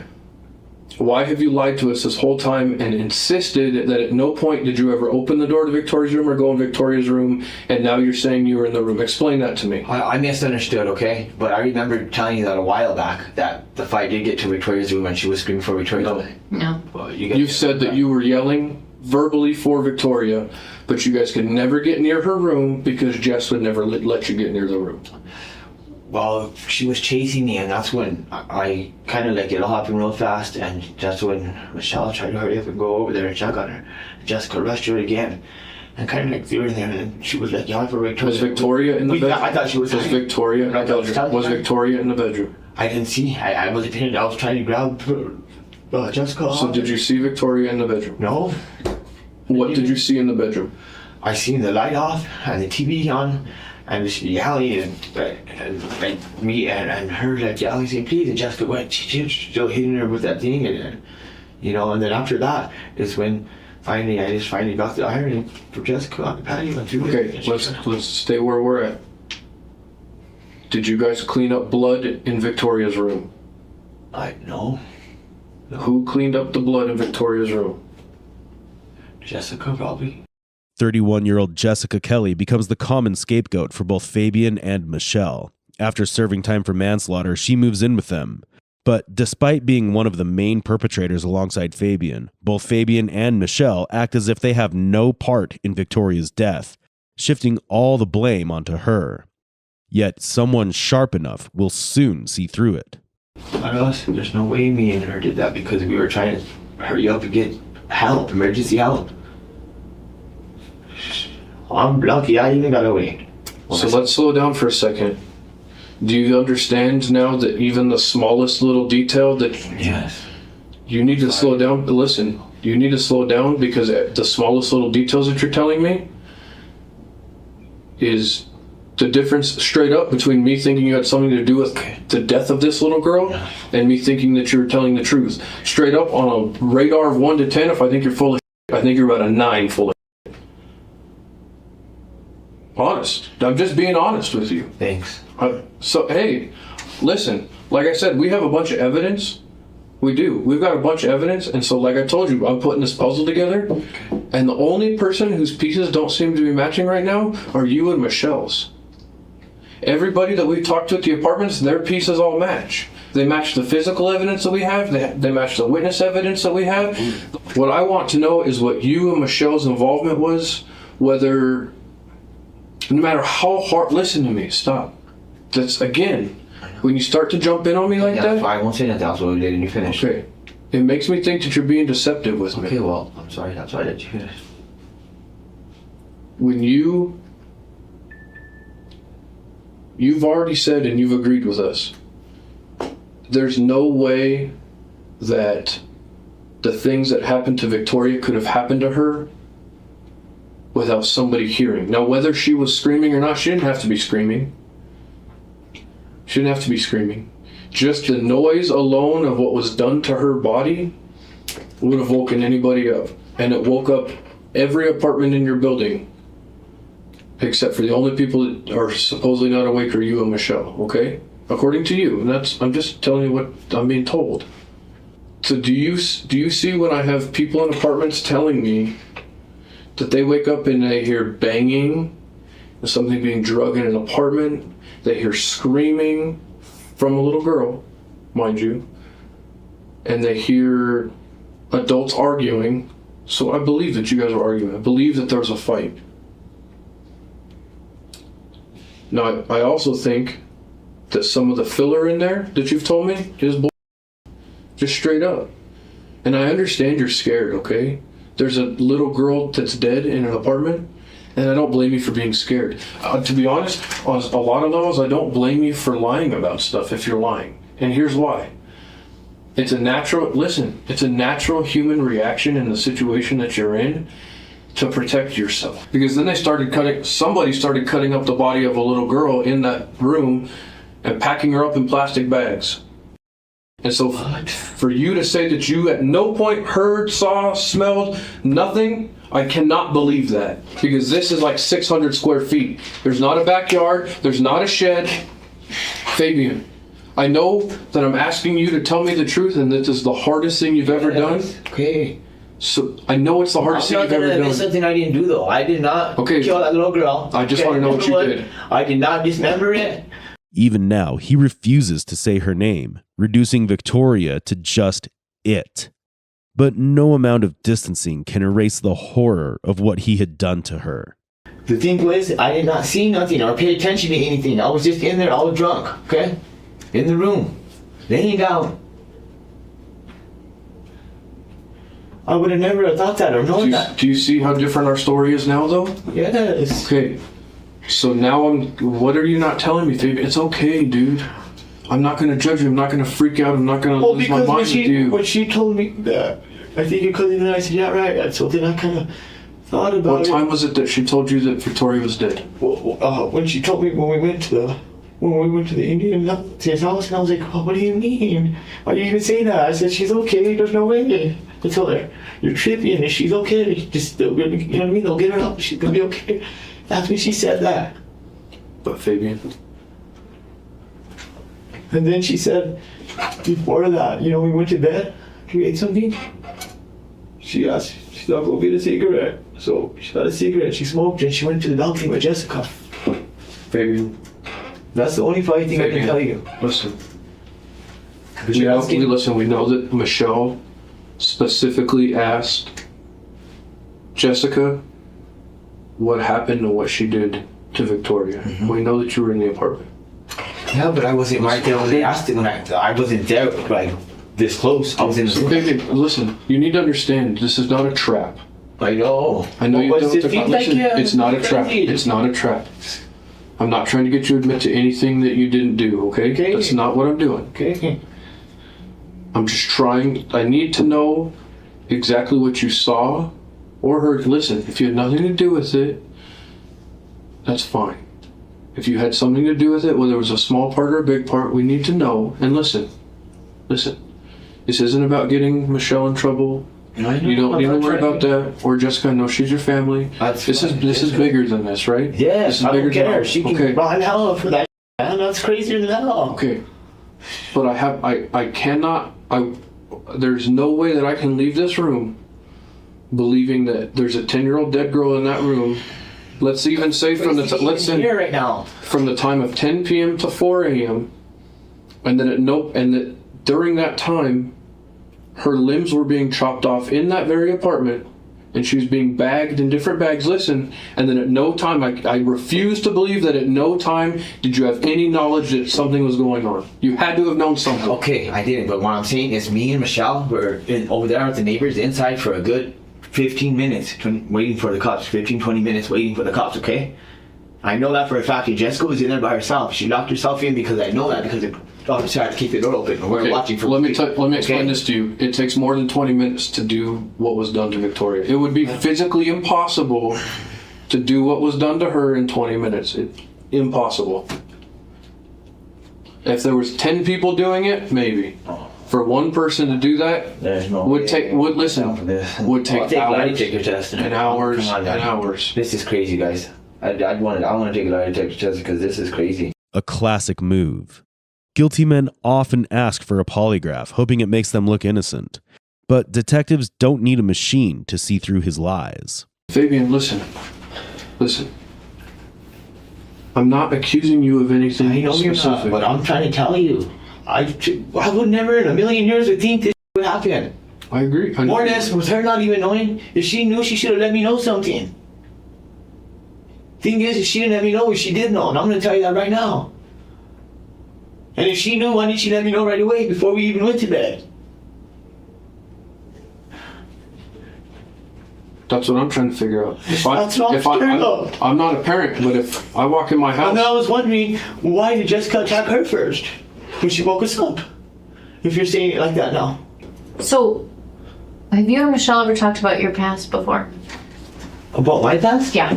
Because when me and my baby's mom were fighting, it's not that like the baby got touched. It was just because we were arguing in front of her, and when we got pulled over, like that, when the cops seen it, you know what I mean? like a neglect or something. Yeah. It was child neglect. That's what it was. Yes. And then when I got that whatever the DA approved it, they tried to get it for child. You know what I mean? But then it went back down just to child neglect. Something I need you to understand, okay? I've already told you a couple times that I think you're a good dude, okay? Yes. I don't think you're a bad guy, okay? And like I've said many times now, a lot of times good people find themselves in bad situations. Yes. They had no intent of being there. Yes. They had no idea that this was going to even go on. And never in a million years would ever wish to be a part of it or want to be a part of it. And if they had if they could go back again, they'd never be a part of it, okay? However, those people find themselves in those situations. What I need you to understand is just because if a good person does something bad, that doesn't mean that they're a bad person. It doesn't mean that they're a bad person. It just means that they did something bad, okay? Mm-hmm. Can you understand from our side, seeing the things we've seen today and having to investigate what we're investigating, Mm-hmm. can you understand how it's hard for us to believe that you had no knowledge of anything going on? Okay.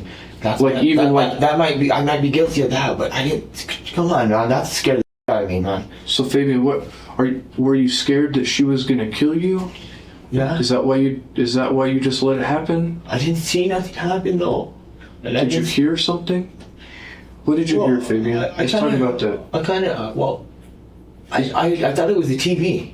Cause she had a real loud. What was it? What'd you hear? Just like loud sounds, you know? Like what? Like describe them to me. Just rah, like, you know what I mean? But I thought it was the TV. What is that? Like somebody talking?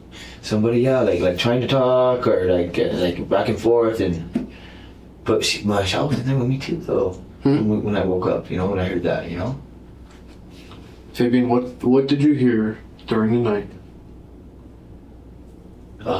Just be honest with me, dude. That's all I'm asking. Let me tell you, I didn't see nothing or hear nothing, but I did see her carry the little girl upstairs when she tried to come down and wear this music. Okay. That's when she said, "Oh man, what's going on? Oh please, you know what I mean, this and that. Oh please, she's okay." And what happened is I said, "Come here," just cause she's like looking weird and didn't listen to me. Went back upstairs. But they never mentioned about like saying that they think the baby, they killed her daughter or nothing like that. You know what I mean? And it was so weird because Jessica was acting shady, but it was like, you know, but Michelle was with me, so I was like, you know, there's really nothing going on, and I know I'm not doing nothing, and I know I would never do something like that. So, but we should have checked, and then you know we were just kicking back, and me and Michelle went to the room right away.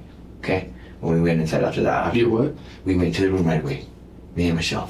But then you guys came out and had tacos and... Yes. Okay. Yeah, but that was right away. Where did you guys sit? And I was still in the room waiting for her to ask me out. And I was like, "Can you remember?" And I was like on the phone and stuff. And she was like, "Oh, what are we doing?" I said, "Just warm up the potatoes and get the meat, and I'll just do the rest." You know what I mean? And then that's what happened. Yeah. Fabian, I have a very hard time. Michelle's telling us, honestly, that she saw.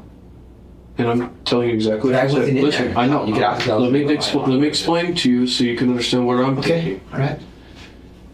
She physically saw Jess move Victoria's body from her bedroom to the bath. Okay, listen. Why didn't she say something to me then? Fabian. Why didn't she tell me anything? Why didn't she tell me anything? That's what I want to know. Okay, so I understand. Can you ask her that? Why didn't you tell Fabian something then? Well, we can ask her. I'll have them ask her. Please, because she didn't tell me. Because from my point of view, it's very hard to understand how you wouldn't know in that small space. If she didn't tell me nothing. You know what I mean? And plus, Jessica moved her body from the room to the bathroom, and I'm in the room with the door halfway shut. Of course I'm not going to see that. If you really look inside that apartment, you're not gonna be able to see that. So let's say my side's all the way to that side. You know what I mean? It's not by the door side to where see Michelle's side. You could see up through the door. It's infuriating to hear Fabian constantly switching up his story, but given his history of childhood, it's no mystery that he inflicted the same on Victoria. In Michelle's interrogation, she claimed Fabian had been brutally Victoria for some time. While there are a number of versions of this story, many believe Michelle's confession was false and forced. However, even if that's true, it doesn't paint her in a good light. She was fully aware of the horrible things happening to Victoria, and at the center of it all was Fabian, spinning lies while standing in the wreckage of his own monstrosity. let's say you didn't see her move her, and Michelle never told you anything. Okay, let's say that. What I want to know now, and we need to get past, because I'm having a really hard time with it, is how I need to know what you heard or saw regarding Victoria's body being dismembered. I just heard like the TV being real loud and stuff and that, but I thought they were just, you know what I mean? Can I ask you this point blank? Did you start the fight with Jessica because you caught her cutting up Victoria's body? No. Was it people? I didn't know that happened. If Michelle did that happen, she never told me. I wish she would have told me. And I would have never thought my cousin would do something like that. That's why I didn't have my suspicions like that. Tell me the honest God truth, sir. Please. I don't deserve this. Even though Fabian didn't confess, later during the trial, he struck a plea deal, admitting to reckless child, resulting in death and tampering with evidence. He was sentenced to 37.5 years in prison, a term that reflected his direct involvement in the events surrounding Victoria's death.